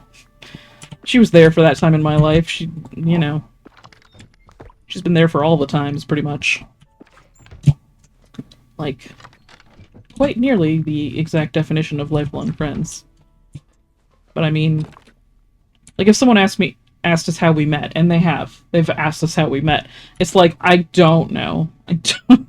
Straight up do not remember. We were 3.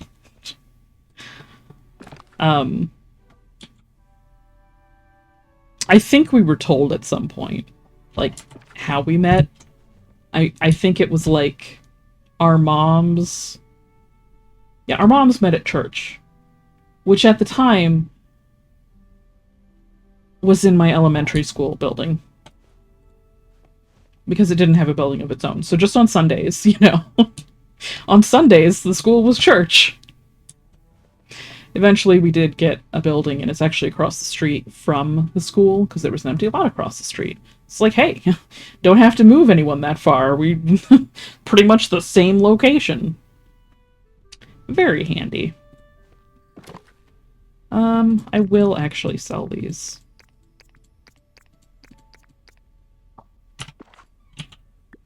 I know it says that Jafar wanted one of those, but Jafar is already level 10, and I cannot be bothered to give him a gift of any kind.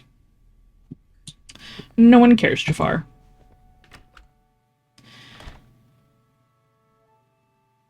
And you know, the interesting thing about, like, who I clung to, like, who I grew very attached to in The Hunchback of Notre Dame, is that I know I am far from the only one.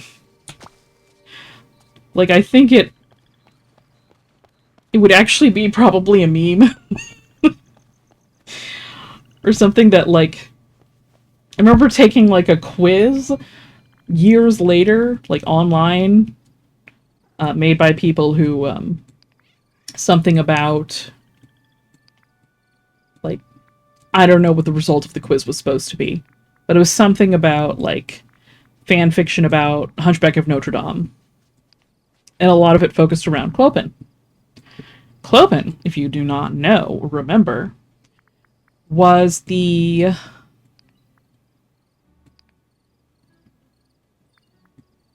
man, the Romani man, who did the puppet show. He's kind of like the narrator, if I'm being honest, which is ironic now that I think, well, serendipitous now that I think of it, not ironic.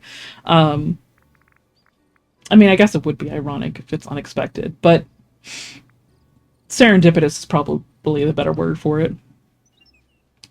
I almost hit escape instead of sell. That would have been annoying. I might keep those in my big thing here so that I can feed them to dragons. These need to be put away. All of this down here is mostly for feeding various creatures when I come across them. You know, if I need to. Oh, there's snow in here. There's also this. I was about to say, who put this in here? Well, you did, girl. No one else has access to your computer. It's just you.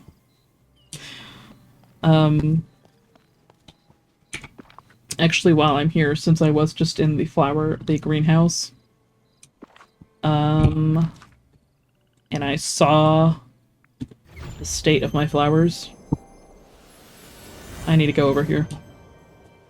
And I'll do this while I'm here. There are some flowers that I don't have enough of, like the fuchsia poppies or whatever. So, can't hurt to get more. Moving keys. Okay, now we can probably... It stopped raining a while ago. We can probably change the sound now.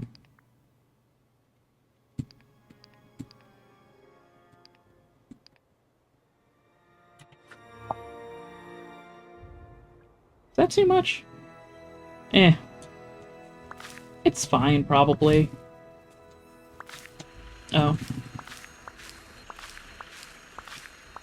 The thing about Clopen is, in the movie, okay, he's, basically like the, kind of like the king of, the whole underground Armani people. Like, that whole crew.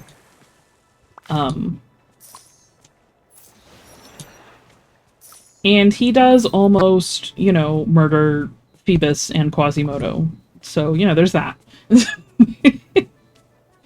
He is kind of a morally dubious character, I guess.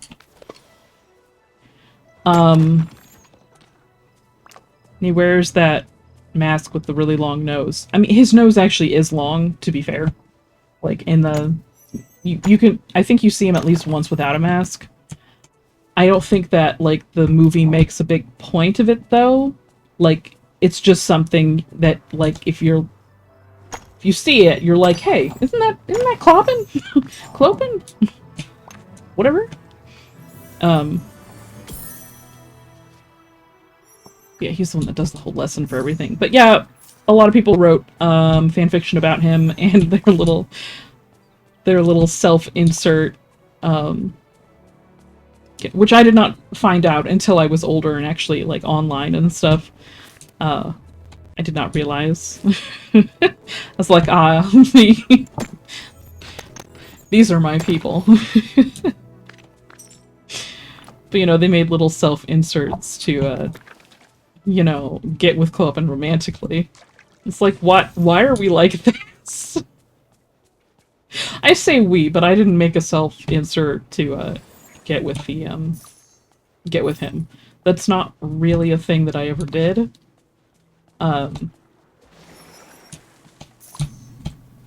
Now that I'm older and have seen more things, I guess, like, if you've heard of, like, ago or agosexuality or something, which isn't really, I don't think that it's really a sexuality in and of itself, more of like a, kind of like a subplot to the, it's like a subpoint to the main sexuality. It's just like, also this, like a side story, really.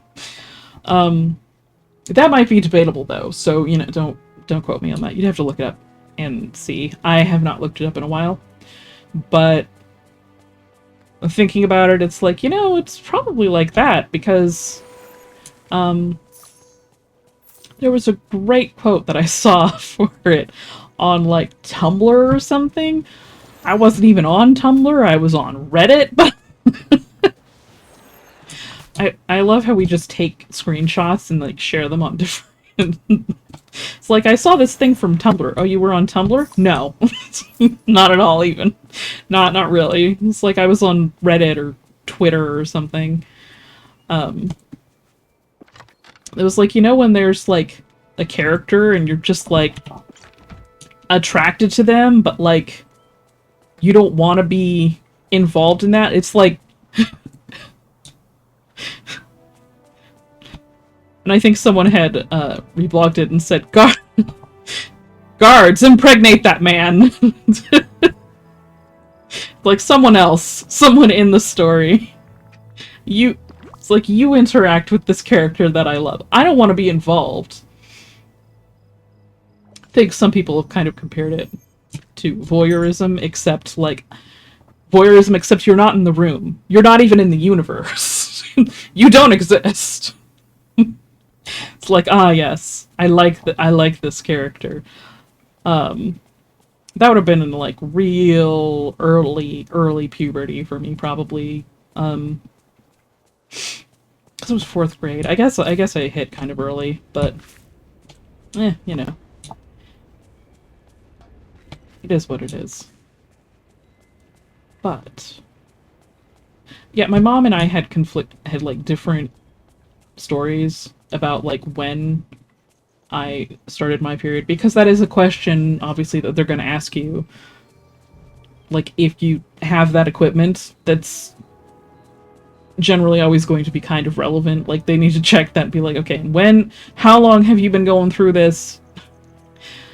Are you regular? Are you, like, all those things, because it can influence so much stuff. It's just a very complex system. Let's eat this one. Some of it got kind of wasted, but that's okay. Wait, where am I going? No, I have to stay here. I came here for flowers. I have to stay in Mythopia. Gotta get more flowers. I would like that, though. So, like, whereas other kids were having crushes on characters, I guess I did technically have crushes on characters in my own way, but that's a whole other thing, because, you know, I don't actually feel that kind of way about people. Only fictional characters. Which I thought was weird, and was like, am I... Like, in the beginning I was like, am I asexual, though? Because, like, I feel this kind of way, except I don't want to be involved, except, you know...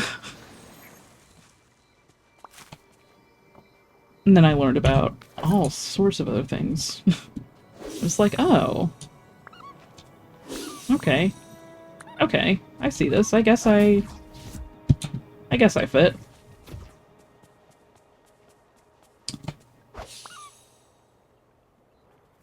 That's not a flower. That is not a flower. And that's what I came here for.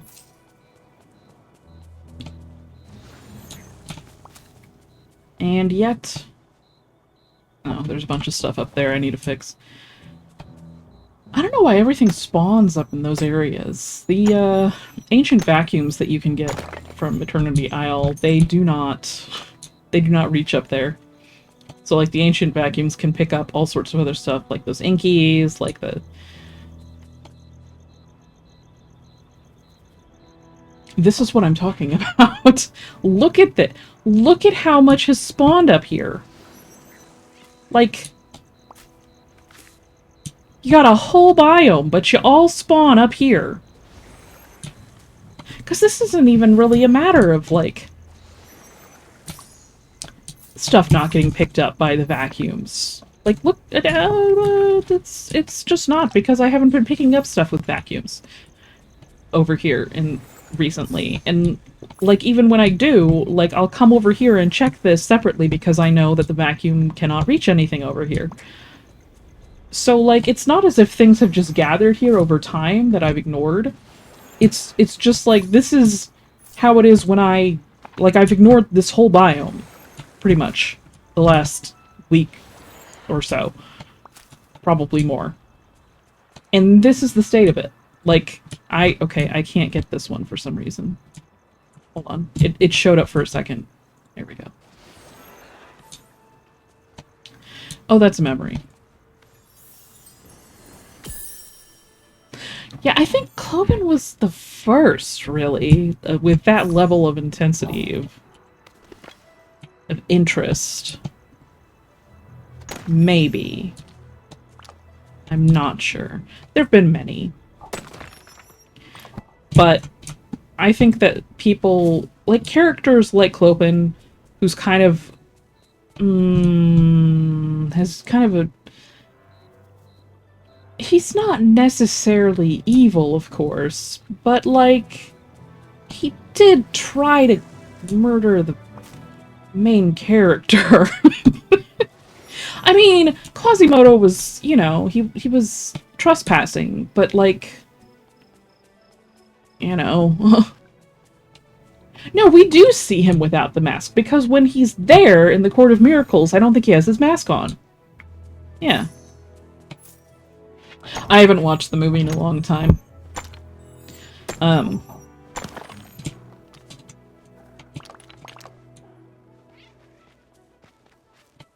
But, like, okay, if you compare them all, like, there's Timon, who's, like... he's kind of... He's clearly kind of selfish, self-absorbed sort of thing, but he's ultimately good deep down. Not even that deep down. I mean, he is. And then got Cloppin, who nearly murdered the main character, and who is, I guess, for all intents and purposes, he kind of runs a place where they scam people. I mean, there's a whole social commentary about their...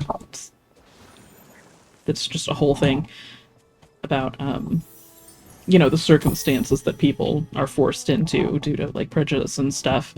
But... So, like, I guess morally dubious, kind of, and, like, Timon is like that, and then... Okay, I will say, I do recall one of them was Danny from Cats Don't Dance, and he is not morally dubious at all. I think that's one of the few times it was actually the main character of something. It usually isn't the main character.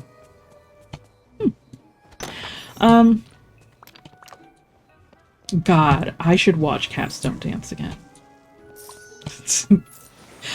I have a memory when I was little, younger, not little, but, you know, a kid. I was watching Cats Don't Dance, because of course I was. And my dad was there, standing, you know, as he does. Because he doesn't come and sit down, he'll come and stand. I'm pretty sure I learned that from him. Because, I mean, I actually lean on the back of the couch when I come and stare at the TV if someone's doing something, so at least I'm not standing in the middle of the room like my dad always does. When he ultimately gets, like, pulled in by something that he didn't intend to watch, but he is. You know. And he was looking at that, and I was watching it standing in front of the TV, as one does. Because I used to run back and forth when I'd get really excited because I was too full of wiggles, which is a really weird thing to do, I realize. But as an adult, if I saw a kid do that, honestly, I wouldn't find it that weird. I'd be like, eh. They're just full of energy. They're just excited. I would imagine made-up scenarios and run back and forth. Just be like, wee!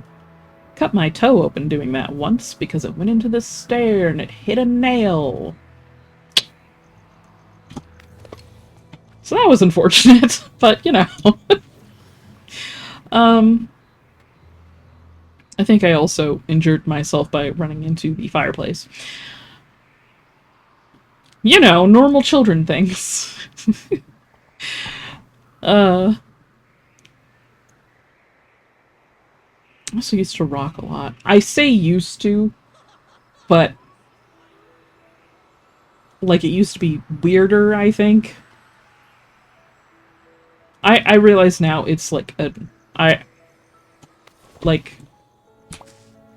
stimming.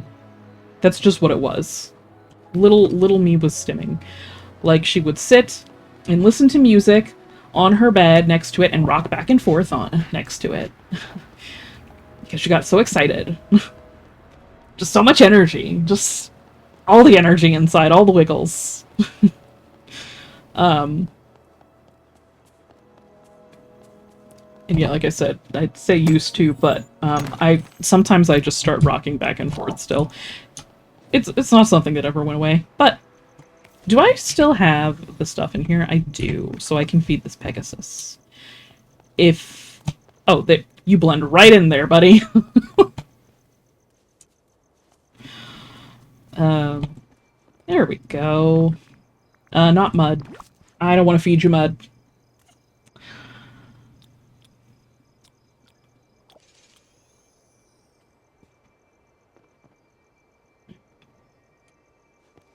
Whee!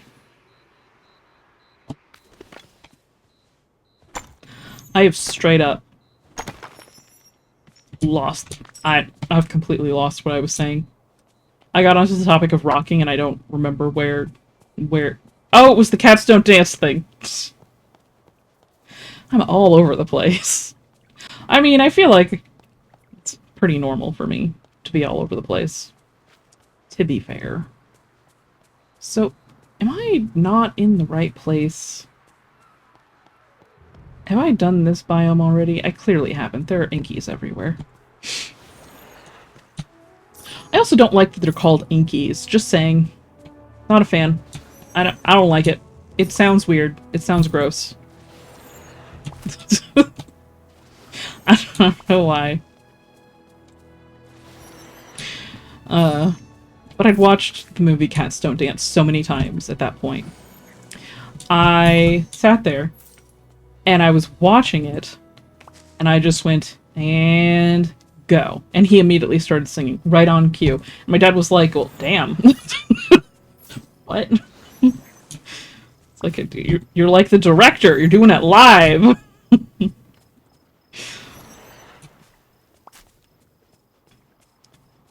But, like, man, the timing. I had it down pat. I doubt I could still do it, but... yeah, I was really into him. As a character. That... okay, these flowers are floating. This is ridiculous. Stop that. Illegal. Straight to jail. So, Danny, I think, is a bit of an outlier there. Because he's actually legitimately, I mean, he does fuck up, though. But, you know, he's... the main character has to fuck up to some degree. Don't mind how patchy this is. I was actually collecting memory orbs for the Star Path. I've clearly collected the memory orbs now, but when they drop, you can't move them. You can't go into furniture mode, you can't move them. So I just dug around, because I had a certain number of seeds, and I was like, okay, I'll just go around them. So that, this is the result of that. I could fix it now. I have to harvest all of this, but I don't want to harvest until I have a, I need a farming companion with me to do that. I don't need one, really, but I'd like one, just so I get the most bang for my buck, I guess you could say. See, these ones, the fuchsia ones, they're so hard to come by. Ugh. I wish Beast's Flower Stall would have flowers from the expansion packs. Just a few. just some. I guess I also wish that I could go to Treasure Valley and pick up the flowers, but I naively thought that many Treasure Valleys were just like people who it's like, oh, I wonder how they amassed all of these items.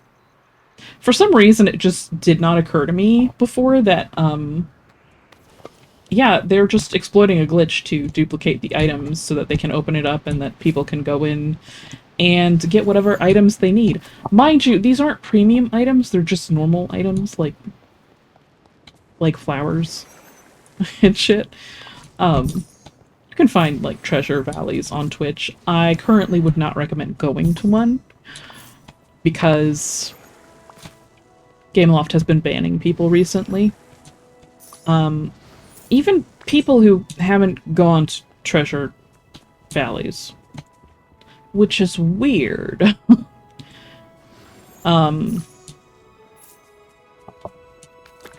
It's a whole thing. And now I'm like, well, I don't want to go to anyone's valley now, because sometimes that'll get you banned. And they're not temporary bans, they're permanent bans, which I think is a little bit too much. But, you know, it is what it is. And that leads us to Mushu. We could get Mushu, actually. Maybe I'll go get Mushu. I don't know what he's set to at the moment. Let's go back to the main valley. Because I did unlock Mushu. And their portrayal of him here... like, okay, so in the movie... okay, back up. Mushu is I think for me, one of the first big ones, because they last longer and longer each time, these quote-unquote obsessions, character obsessions. And so the ones when I was younger, like with Kloppen, didn't last a super long time, and Timon was never actually like an obsession properly. I guess he probably was. No, he was for a little while. For a hot second there. He was. But you've got characters like Kloppen and Timon and Mushu and oh, well, I was just looking for you. What's your hangout bonus? You are time bending. I don't love that, but we can time bend. We can do that right now. I was gonna change him to like gardening or something so we could harvest with him, but it's always good to re-up my mist because I use using the vacuum biome vacuum thingy uses mist, so always good to keep on top of that.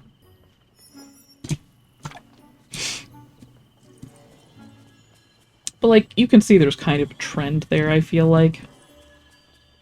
I mean, they are, especially with Timon and Mushu, they are comic relief characters as well. But like, they are characters that are, especially with, you know what, let's add a third one to this that's not Kloppen. Let's add the next one. Because it was Mushu. All of middle school. Mushu was middle school. That's the character that I just... Our star stuff... Our star stuff feels the same. You and me, Mushu. We are made of the same star stuff. And I think that's the longest it had ever been at that point. That the quote-unquote obsession had ever lasted. Ooh. That's handy. Got another one for me. Yeah, you do. Let's see, how full is my inventory? Pretty full. Let's go back to my house. We'll fly there. Whee! I like this area. Specifically this side. Hello.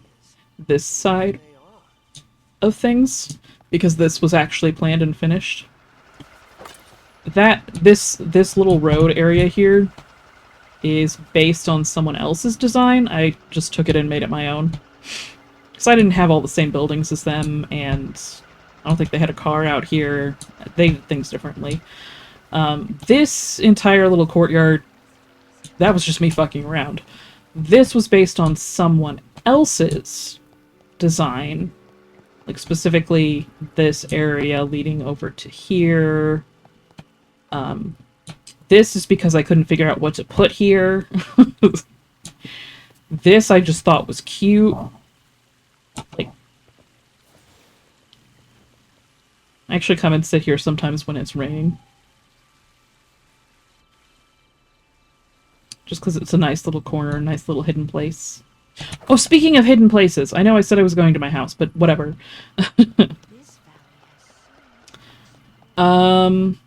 Okay, so you know we've got... This is Mike and Sully's house. This is the theater. Someone else talked about using Timon Talk things as like a movie theater, whatever. I also added a kiosk, little a little ticket thing. There are balloons back there to keep things from spawning. I realized I could put other things back there. But... And of course there's Scrooge's store and stuff, but that also means that there's like a back alley here. So we've got this little storage and this little place! You can sit here, watch TV, drink a beer. I mean an energy drink. That's what I said, right? There used to be a better view until I put this thing here. I will probably move it again. I mean, move it eventually, because I think I just... There's a Mickey head on that. There's a Mickey head on that! I shouldn't be surprised by that, but every time I find a new Mickey head, I'm like, how did I not see that before? um, oh, and of course, I didn't really mention it. I didn't mention any of the decorating that I've been doing. This path is based on someone else's. They use different trees, and they did not use these things. I basically took... It's basically taking someone else's design and making it your own, which is why people shared them in the first place, was to be like, hey guys, this is what I did. I am proud of it, and also, maybe it'll give you ideas for what you want to do in your valleys. Because ultimately, you can never really make the same thing. I mean, I guess you could. I tried initially to make the same thing and see how I liked it, but the trees were too low, so I couldn't be at this angle when running through. Because I would just see trees. So I switched the trees, but that changed the whole color scheme of the meadow. So then I added all of these other trees and these other things from Storybook Vale. And this, of course, because I love this thing. It's kind of mixed it all up together. I'm actually rather proud of how it turned out. The pathway, primarily. I didn't really have a plan for the rest of this. I did move Toontown. Toontown used to be in the corner, over on that side. It's currently on a floating island. This is pretty rough. I needed to make a marketplace, and Mulan's house used to be here. So I moved it. It's like behind us. It's right there. Down there. Because, like, I think the level 10 quest for Aladdin... That's because my rendering distance is lower. Is to make a marketplace, basically. I mean, that's an option. You don't have to actually do that. But I decided to move a bunch of the kiosks here. And, make a sort of proper market. But I didn't really have any plans, any ideas of what I was gonna make it look like. I think I have to look up other other people's ideas for markets, maybe. And, you know, see what they did, if I like it. Oh, speaking of... Again, I'm not going to my house. I actually did this path again with different trees up here. Side note, I have locked Scar away with these bars, but I did that, yes. However, one day I got on, and these were here. My game got sick of Scar's shit and locked him in his house. And here's the thing. Bitch, I can get in here.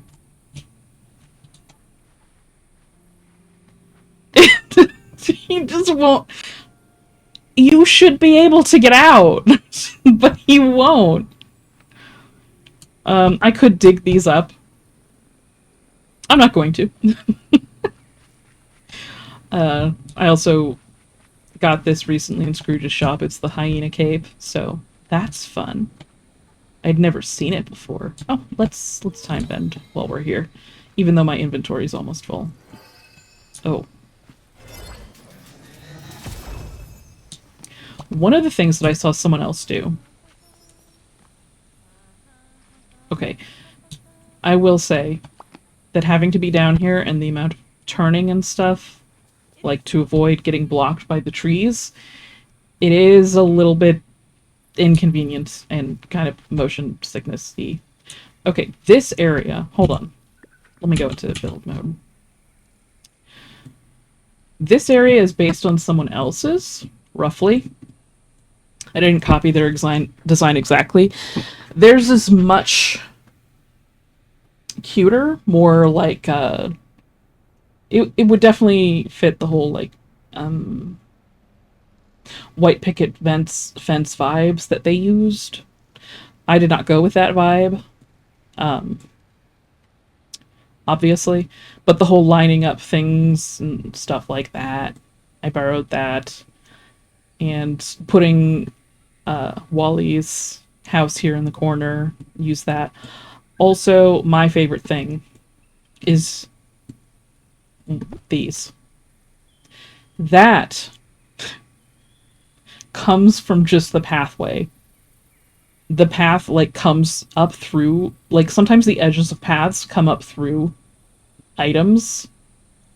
And I realized that it perfectly creates a little box for the trees, and I think that's so cool. I also just did these lights because I just like the way that they look. I just think it's really... Like, I didn't expect to like them. Because I don't like these lights that much, but putting them together to make a little, like, weird sort of archway, I don't know, it's cute. And I put Mirabelle over here. Did a little path. And there's also... I don't know why these don't light up. I think they technically are lit up, because if I go to them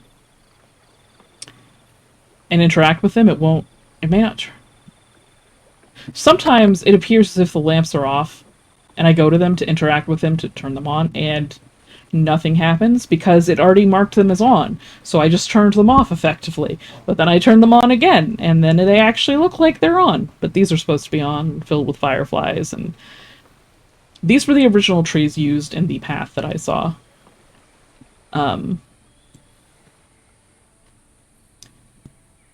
These were not the lamps, but basically we've got the more... There's a road here on this side. You know, there's a bunch of stuff. People. This is more wild. I'm actually going to get rid of that. This... Hold on. I haven't really done anything with this side, but it is more... This is for the lions. This is where the lions live. Not Scar, obviously. He lives in... He's in jail. But, you know. Obviously, there are problems with this, because it's not as convenient, because there's a bunch of stuff in the way. But much like with my house, at a certain point, it's like, you know what? I will accept the inconvenience for the aesthetic. If I was still working my way through, like, the main story or something, I probably wouldn't. I think it would be more function than beauty. I'm actually not that happy with Mirabelle's section over here. I don't hate it, but I'm not a huge fan. Okay, who invited you? No. But it is cute. There's Pride Rock. Are you on? Okay, it's supposed to be on. They're supposed to turn on automatically. I don't know what this is. Look at that. Isn't that cute? Isn't that cute? I like it. Do we have any more things here? It froze. There we go.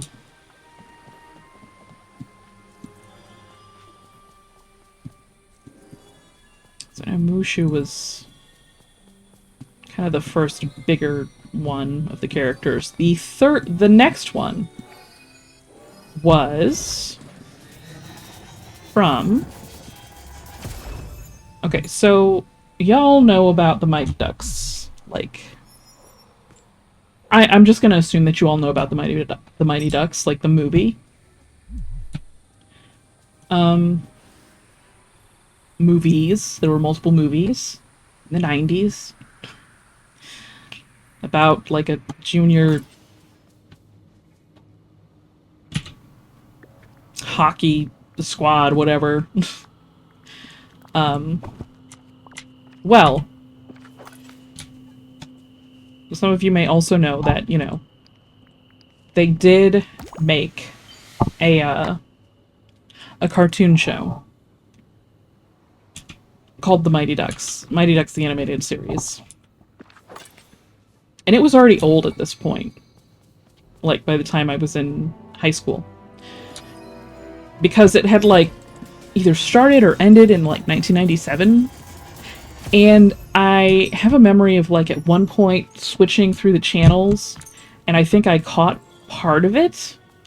And y'all, this there were two here already.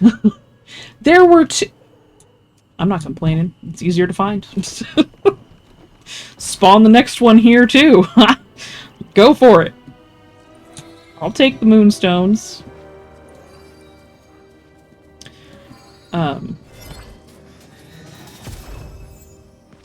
Oh. Well.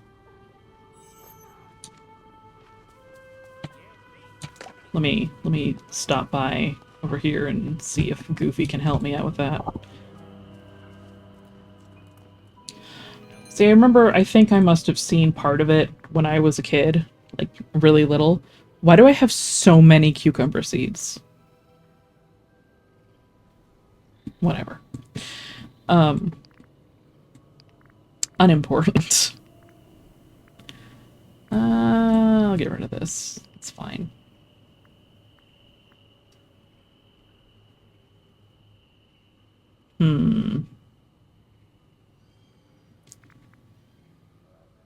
I think I'm okay on this.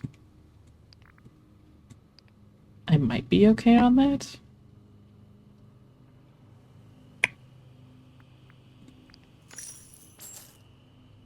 I don't know. Cool.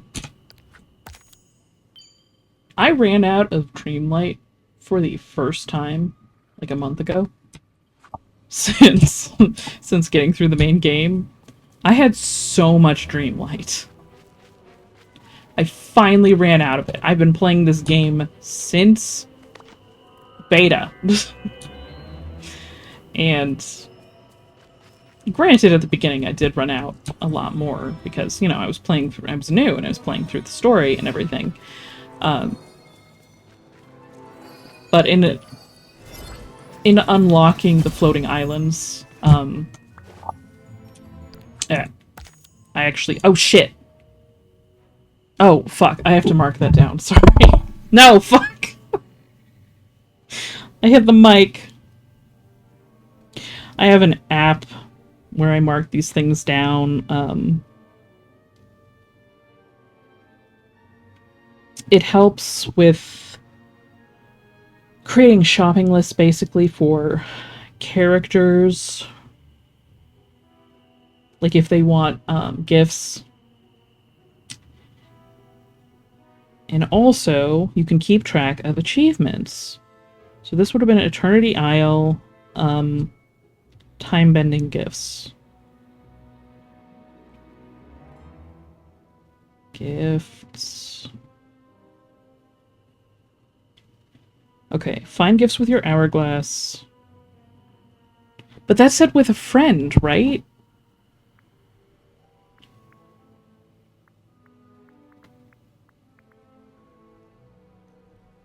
Okay. Because it looks like find gifts with your oh no, it was this one. Okay. Okay, I can mark that off. You can also mark off achievements, and I need 46 more achievements to get to tree stage 5, which is just the tree on the well in the middle of my valley, which I didn't really register as a thing that much until recently when someone mentioned it on Reddit, and I was like, wait a minute, my tree doesn't look like that because it's only in stage 4. It's like, how have I been playing this for like 2+ years and I haven't reached stage 5 yet? And I realize it's because, you know, whenever they add more achievements, you need more to reach stage 5, which is the final stage. Like, that would explain it. That would explain it. I'll even show it to you. So oh my god. I'm losing it over here. This is the tree. You see that? This going up this side and this on this side. This is stage 4. And I'd like to get it to stage 5. But in order to keep track of all of that, I have to mark it down on the app, because otherwise I will completely lose track. And it will be a mystery. And then I'd have to, like, manually count them all again. And I don't want to do that. So, here we are. So the Mighty Ducks TV show has nothing to do with the movies. It is completely different. It is about anthropomorphic ducks from a planet called Puckworld in a different universe. Yes, it is called Puckworld. They have asteroids around their planet, shaped like hockey pucks. Hockey is basically their fucking religion. Okay.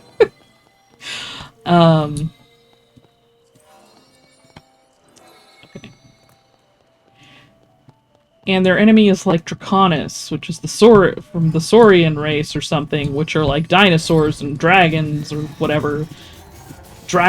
Humanoid draconic or lizard people. I don't fucking know.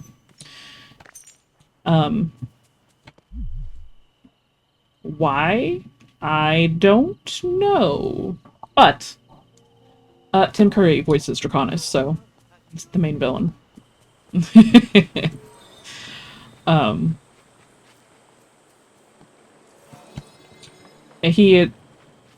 I don't know, like, the whole Saurian race got banished to fucking Limbo. Was it even called Limbo? Was it called something else?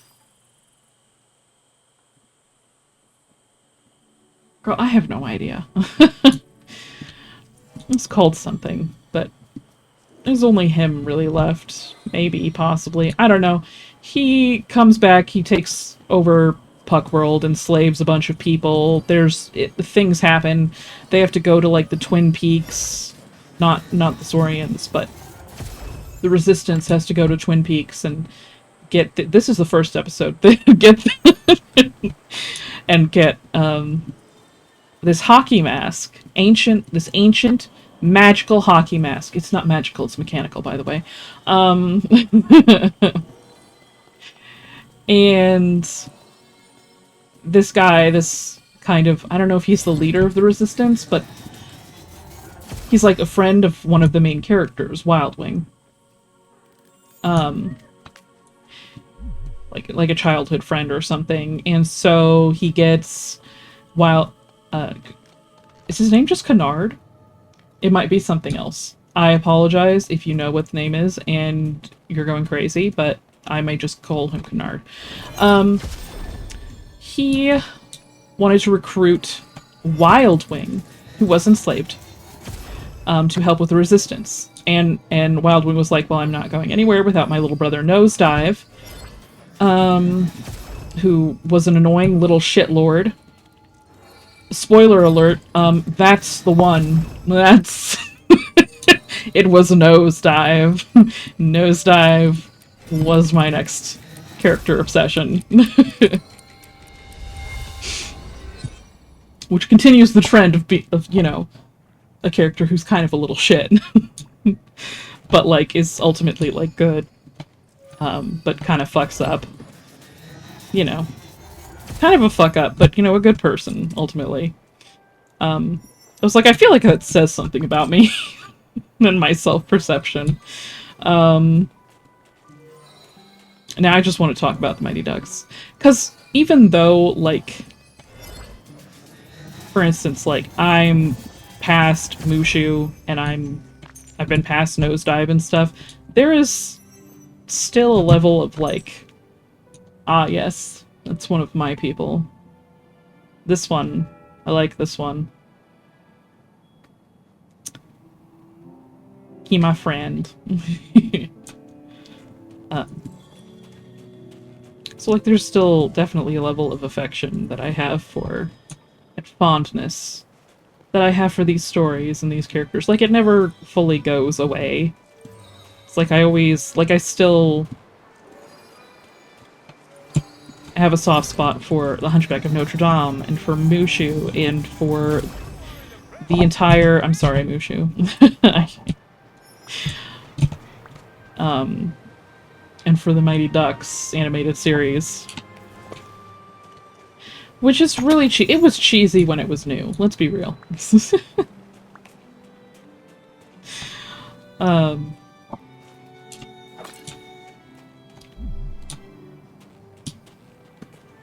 guess basically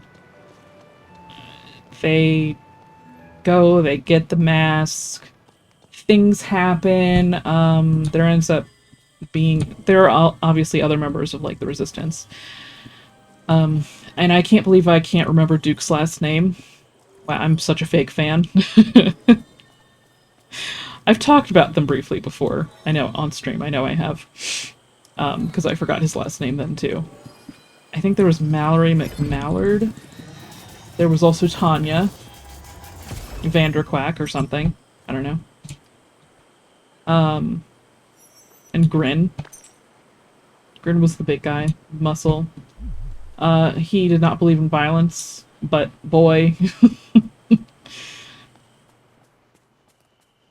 As big as he was, he didn't need to believe in violence. It's like, you're threatening enough just standing there, buddy.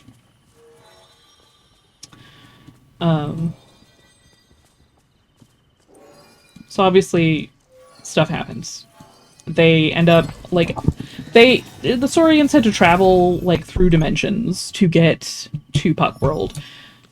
Because they were in, like, limbo.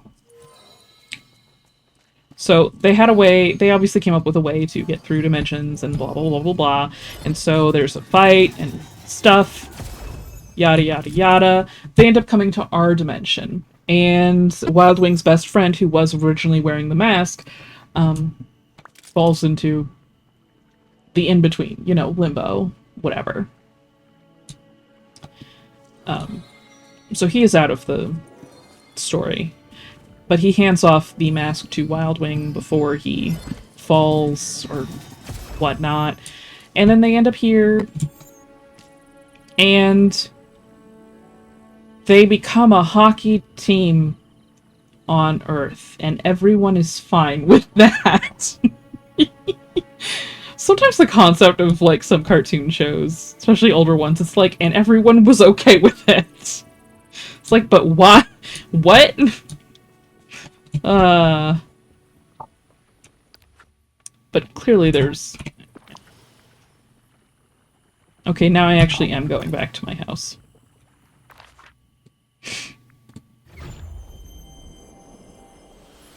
The stream has been unstable for a while. Just FYI. It just says that. It just says unstable. There's nothing I can do to fix that, unfortunately. Nothing that I know of that I can do. Maybe there is something I can do, but I sure don't know what it is. The game froze. Oh, and Chrome also froze. That probably has something to do with it. Well, not so... Not the cause.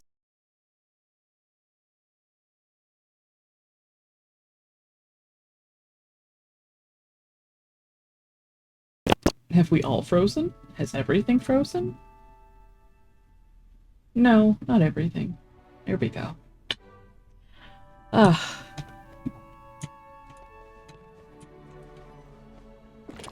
Yeah, of course. Nosedive was the annoying kid brother. He was a teenager. I don't know, I was just really into him. For some reason, I latched on to him. And... so it goes.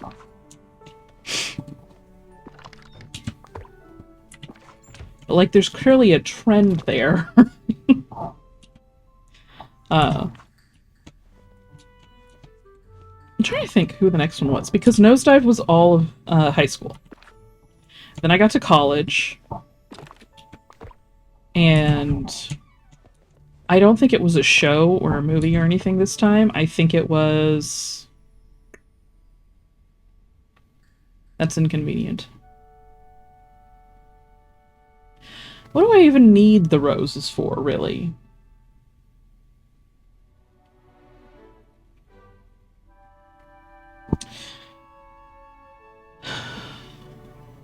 I mean, I clearly don't need that many Crimson Eternal Poppies. Let's be real. If I have this many of them, I don't need that many. I just don't.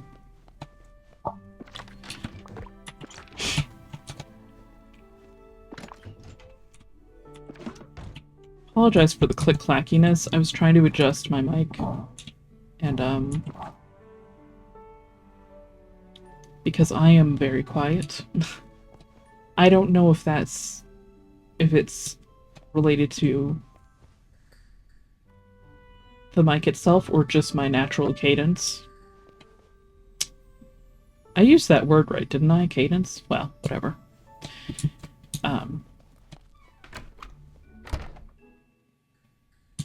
But I think the end result is that it's picking up the click-clacking. Apologies. Doing my best with it.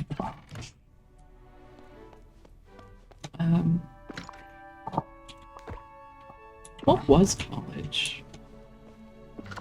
I like how all these parts of my life are like broken up like that, you know, middle school, high school, college. I think at some point in college, I actually switched to emergency exit. I think that was it. Which was a webcomic. I think initially I felt drawn to Eddie, who's like one of the main characters, but he's like a goofball. He's kind of crazy. He has like a pocket dimension in his hair.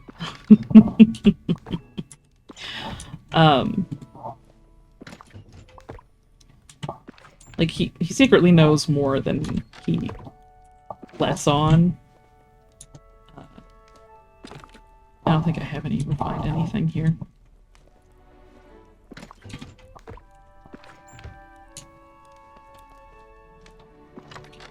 Very much a Cloud Cuckoo-Lander type of personality, which is of course one of my favorite character tropes. Or just tropes in general. I need to go into the time room and the workshop, which mysteriously looks like a tavern and not a workshop. I tried, okay?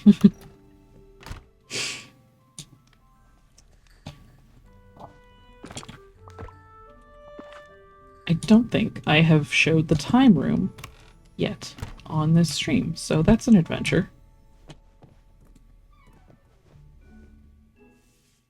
It's clearly much smaller than the others, but I'm rather proud of it.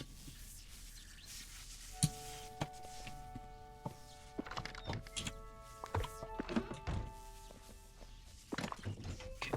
And the other one goes here. There is one problem with this room. I mean, there are many problems, but one of them is this.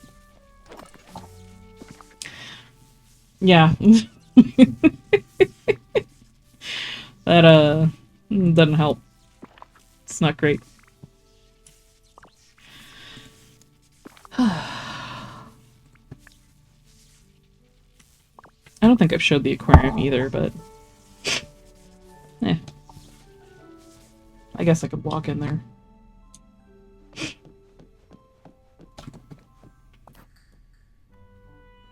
Oh, down here. So Eddie was the one that I thought at first. That I was drawn to at first. And then, and I don't know how to pronounce his name because I don't remember how the author originally pronounced it. This is the aquarium, by the way. These are all for storage. They're very small storage, but they fit the look, don't they? And then excess storage is over here. You know. And the rest of this is just mermaid vibes. Mermaid vibes, underwater vibes. Obviously a sink, because there are aquariums here. So, water. I don't know. Look, I've kept fish before, and it's really handy to have them next to a sink for like water changes and shit. So it just feels natural. That's why there's a sink in the greenhouse too, because it's like, why wouldn't there be? Also, these, look at that, bubbles. Bubbles come out of these lamps. Isn't that cute? I love that. It's a very wet room. What do I have in here? That's right, spices, or whatever. Spices or whatever, that's what that one is called. Because I don't have any place to put other things yet. Come here. Come here. Come here. Okay, you actually do have a place. That's just here until I run out. Until I use it all up. That's there because I need more of them. That's also there because I need more of them. I was actively planting them. I don't know what to do with that, so. But these actually do have a place to go. Although I suppose I was keeping them in there mostly for sparkling purposes, because if you drop them, they sparkle, because they're special items.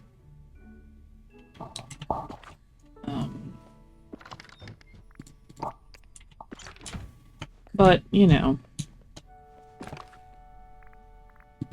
Supposedly that's good for dream snaps, but I don't know how true that is. I haven't submitted a dream snap yet this week.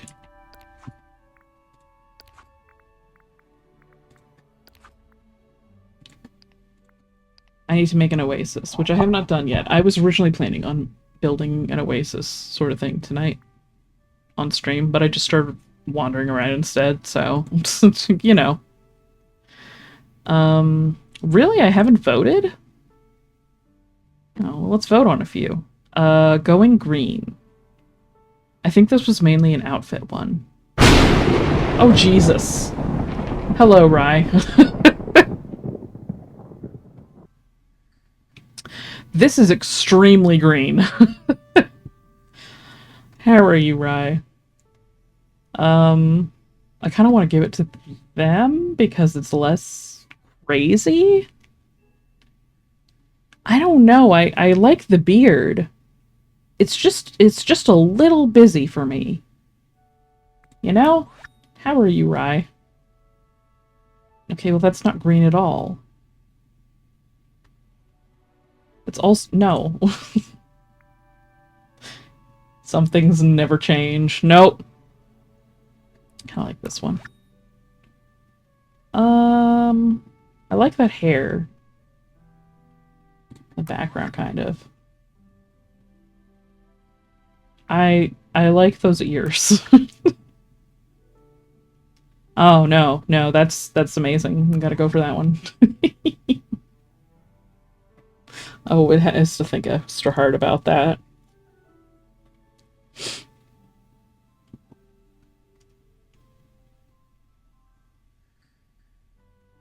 I hope someone submitted a green screen.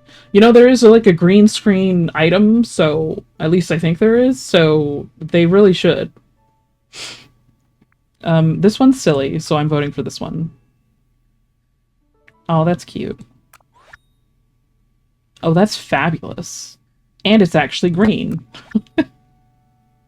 Oh, Lord, look at him. He's fancy. But this person did dress up in green, so I'm gonna have to give it to them. Oh, yeah, see the clover sparkle. Oh, I like this one. This one's better, in my opinion, in my humble opinion. This is a lot. There's a lot happening here.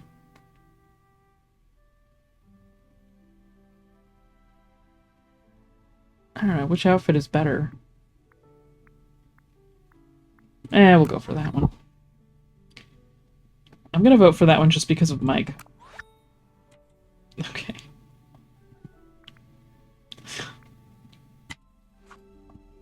There. Ugh. My inventory is cleaned out.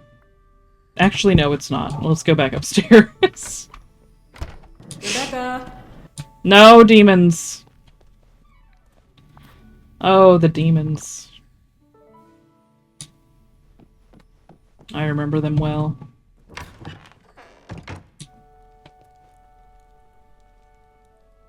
I stopped in the midst of talking about Kieran, and now I just can't go back.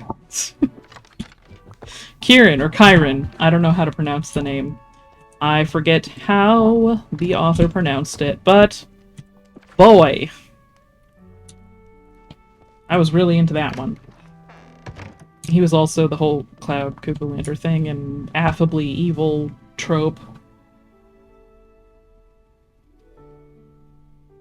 I think his name was actually like Lord Hatred in a previous life. Not a literal previous life, but you know. So, that's the fuck-up part of the character for you, I guess. So very, very on par with all the other characters that I was ever into. I actually imagined a female version of him just for funsies, because, you know, as one does. And, doing that led to me making a webcomic. Like, it led to a whole separate character, and then making her family, and then just the whole, just everything. So, led to a whole webcomic, and that's how I wrote a webcomic once. I never finished it.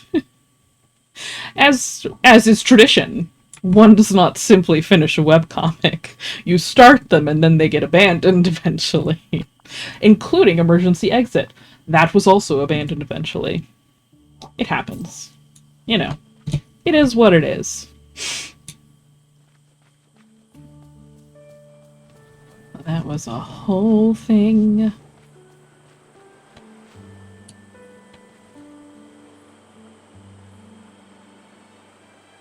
I don't know who came after that one. Was there one in between? Kyron and Caesar? I don't know. Kyron hung on for a long time. Like I said, it got longer and longer each time, and now we're at Caesar, who is also a morally dubious character. Although I disagree. I think he did great, and he's never done anything wrong ever. How dare you? No. That is a lie. He's done many things wrong, but, yeah. And I've been on that shit since... You know, that's actually another one where I thought I was drawn to a different character first. Which, unsurprisingly... No! No, there was no one in between.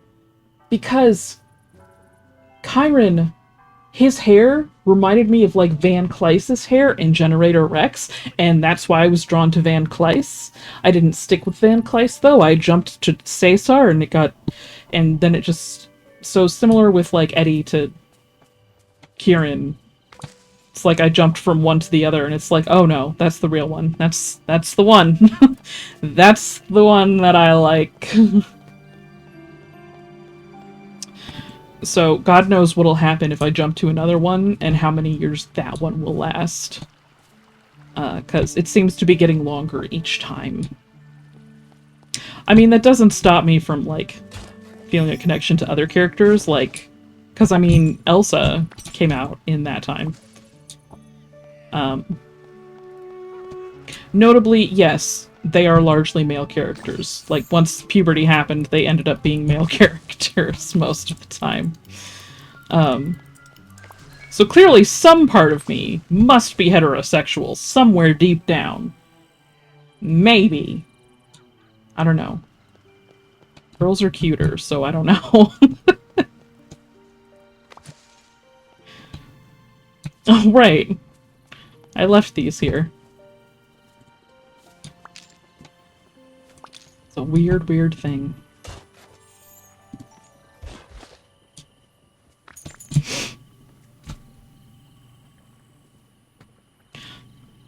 So yeah, knowing that and knowing all of the characters that I was really into, I feel like I should discuss that more with my therapist. Like, why do I feel connected to these specific characters? Ones that don't tend to be the main character, ones that tend to be morally dubious, ones that tend to be, like, kind of fuck-ups.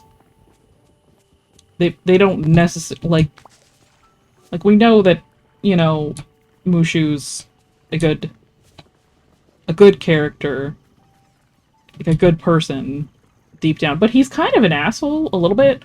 Like, he's kind of selfish and self-centered, but ultimately, like, not. And I realized that the whole thing that got me started on this kick is how he's portrayed in this game, which is basically he's a therapist. I'm not kidding. The Beast is actually one of the people that, like, one of Mushu's quests is to boost the Beast's confidence. Like, he's very much leaned into the whole guardian aspect and, like, protecting, and part of protecting is, like, taking care of people emotionally. And I was like, damn. Dreamlight Valley Mushu is just a therapist. I like that personally.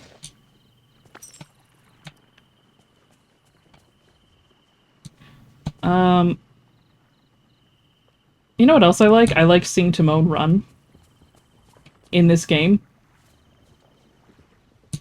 I can't even describe it for you. It's just whenever I see it in the background, cracks me up. It's so hard to describe. It's just bouncing up and down, it looks like on all fours and stuff. How do you run, by the way, Mushu? I forget. There we go. He kind of glides at some point. He's a little bit glitched out, but I love that too. That he actually gets on all fours. You know, as he should. As is normal. Snippet! Fucking snippet.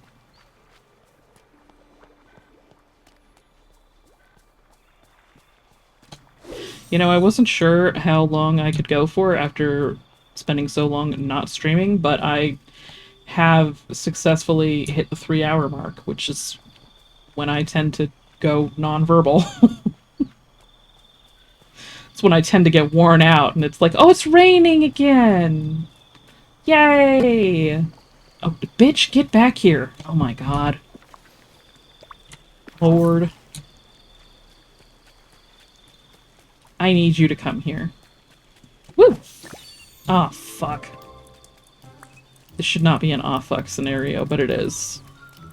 Now, they haven't fixed that glitch where it disappears before the music. What the hell? Why is that so difficult? What is this? What? Girl! Well, this is not where I planned to keep Mulan's house anyway, so it doesn't matter. She says that she doesn't fix it. You know what I could do that other people have done? I could just put a gate here. And over there, we could just trap... We could just trap Mother Gothel on this little island.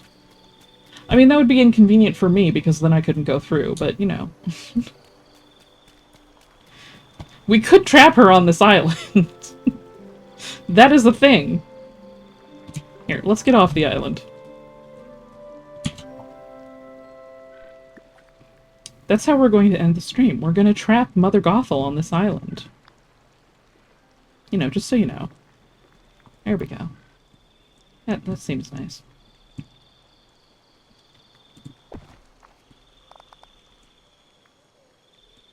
Do you think she can get around that? Do you think I can get around that? Let's test it. Okay, I can, but can Mother Gothel? That's the real question. You know what? what if? We're just doing silly shit now. Oh, a metal spike fence. Well, I have more of these, though, so... There's that. Look, we won't even trap her on the island, okay? It'll be like a zoo. Alright? How's that sound? A zoo. Yeah. That's infuriating. Should we give her access to the water? Maybe. Yeah, maybe. Just for enrichment. No, she can get past that. Okay, we just won't fish over there ever again. It's fine. There. There. It's like a little zoo exhibit. It's beautiful. Can I get through here? Damn it, I can! Well, look, maybe Mother Gothel can't. Maybe she's like Scar. And she gets confused. Because Scar could absolutely get out of the place he's trapped in, but he won't. We'll have to... Oh my god, the fucking snippets. They're here. No! No! I can't... What? Aiming. I can't fucking aim for shit. Did I get both of them? I think I did. Okay. Let's go somewhere with a bench. You know what I should have done? I should have put some benches down here. Like along the path or something. I didn't. But I should have. I don't know where I'd put them, because I like these things here. Yeah, whatever. Let's go in the little... I'm stuck. Let's go back here. By the butterflies. In the little alley. There.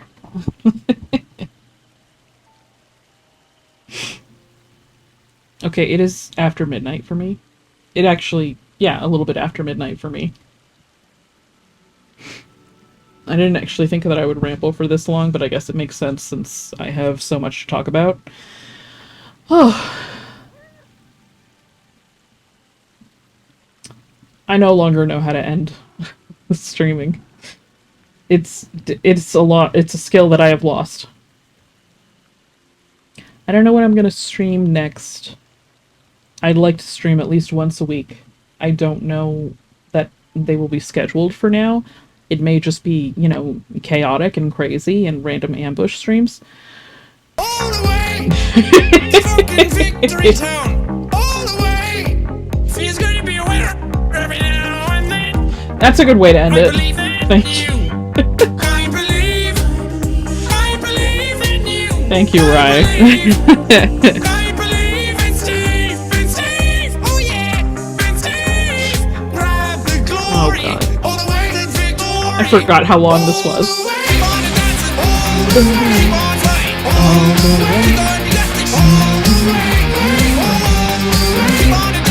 Okay.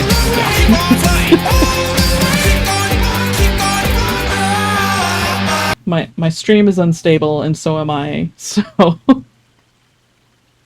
Thank you for joining me, those of you who did. Or those of you who watched the VOD. I don't think we'll raid out tonight. It's so late for me, but, you know. But yes, thank you for joining me. I will see you next week. At some point. I'm trying to remember my old outro. Thank you for joining me again, and I'm verbally trying to remember it. I hope that you will join us in the next chapter. Hopefully a longer one than, you know, the one before. Oh, thank you for the follow, Darby. Yeah, we're doing all right. We're just listening to the rain while I I've been streaming for a few hours, so I'm actually getting ready to get off now. So I'm just sitting here listening to the rain in Dreamlight Valley.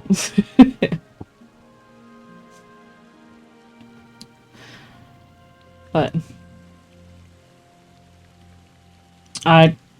train of thought just completely left me. Let's go to the just chatting screen at least. I am doing well. I hope you are also doing well. I hit the chat screen to hear this, but actually I want to ask artists, and I do stuff for streamers, logo banner. Can I do that for you? No, thank you. And please don't. Please look at the rules for chatting, by the way, because I think that's on there. I think I put it on there. Just I can't scroll down and look, but I'm pretty sure I put it on there. Not to, like, solicit in general in chat, if that's all right. I say if that's all right. It's my chat. So, thank you for offering, though. That's very nice. Man,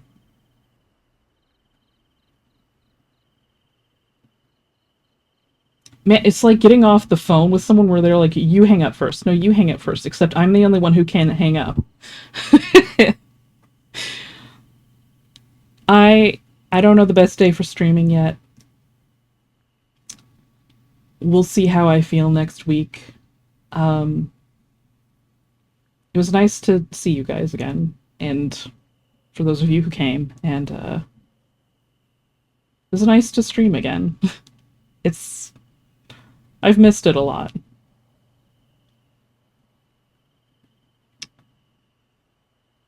Can we solicit verbally at our screens? I'm telling you about this great product. You can do that! Yes, right, you can do that. That is allowed. Alright, I am going to go get ready for bed, even though I probably won't sleep for another few hours.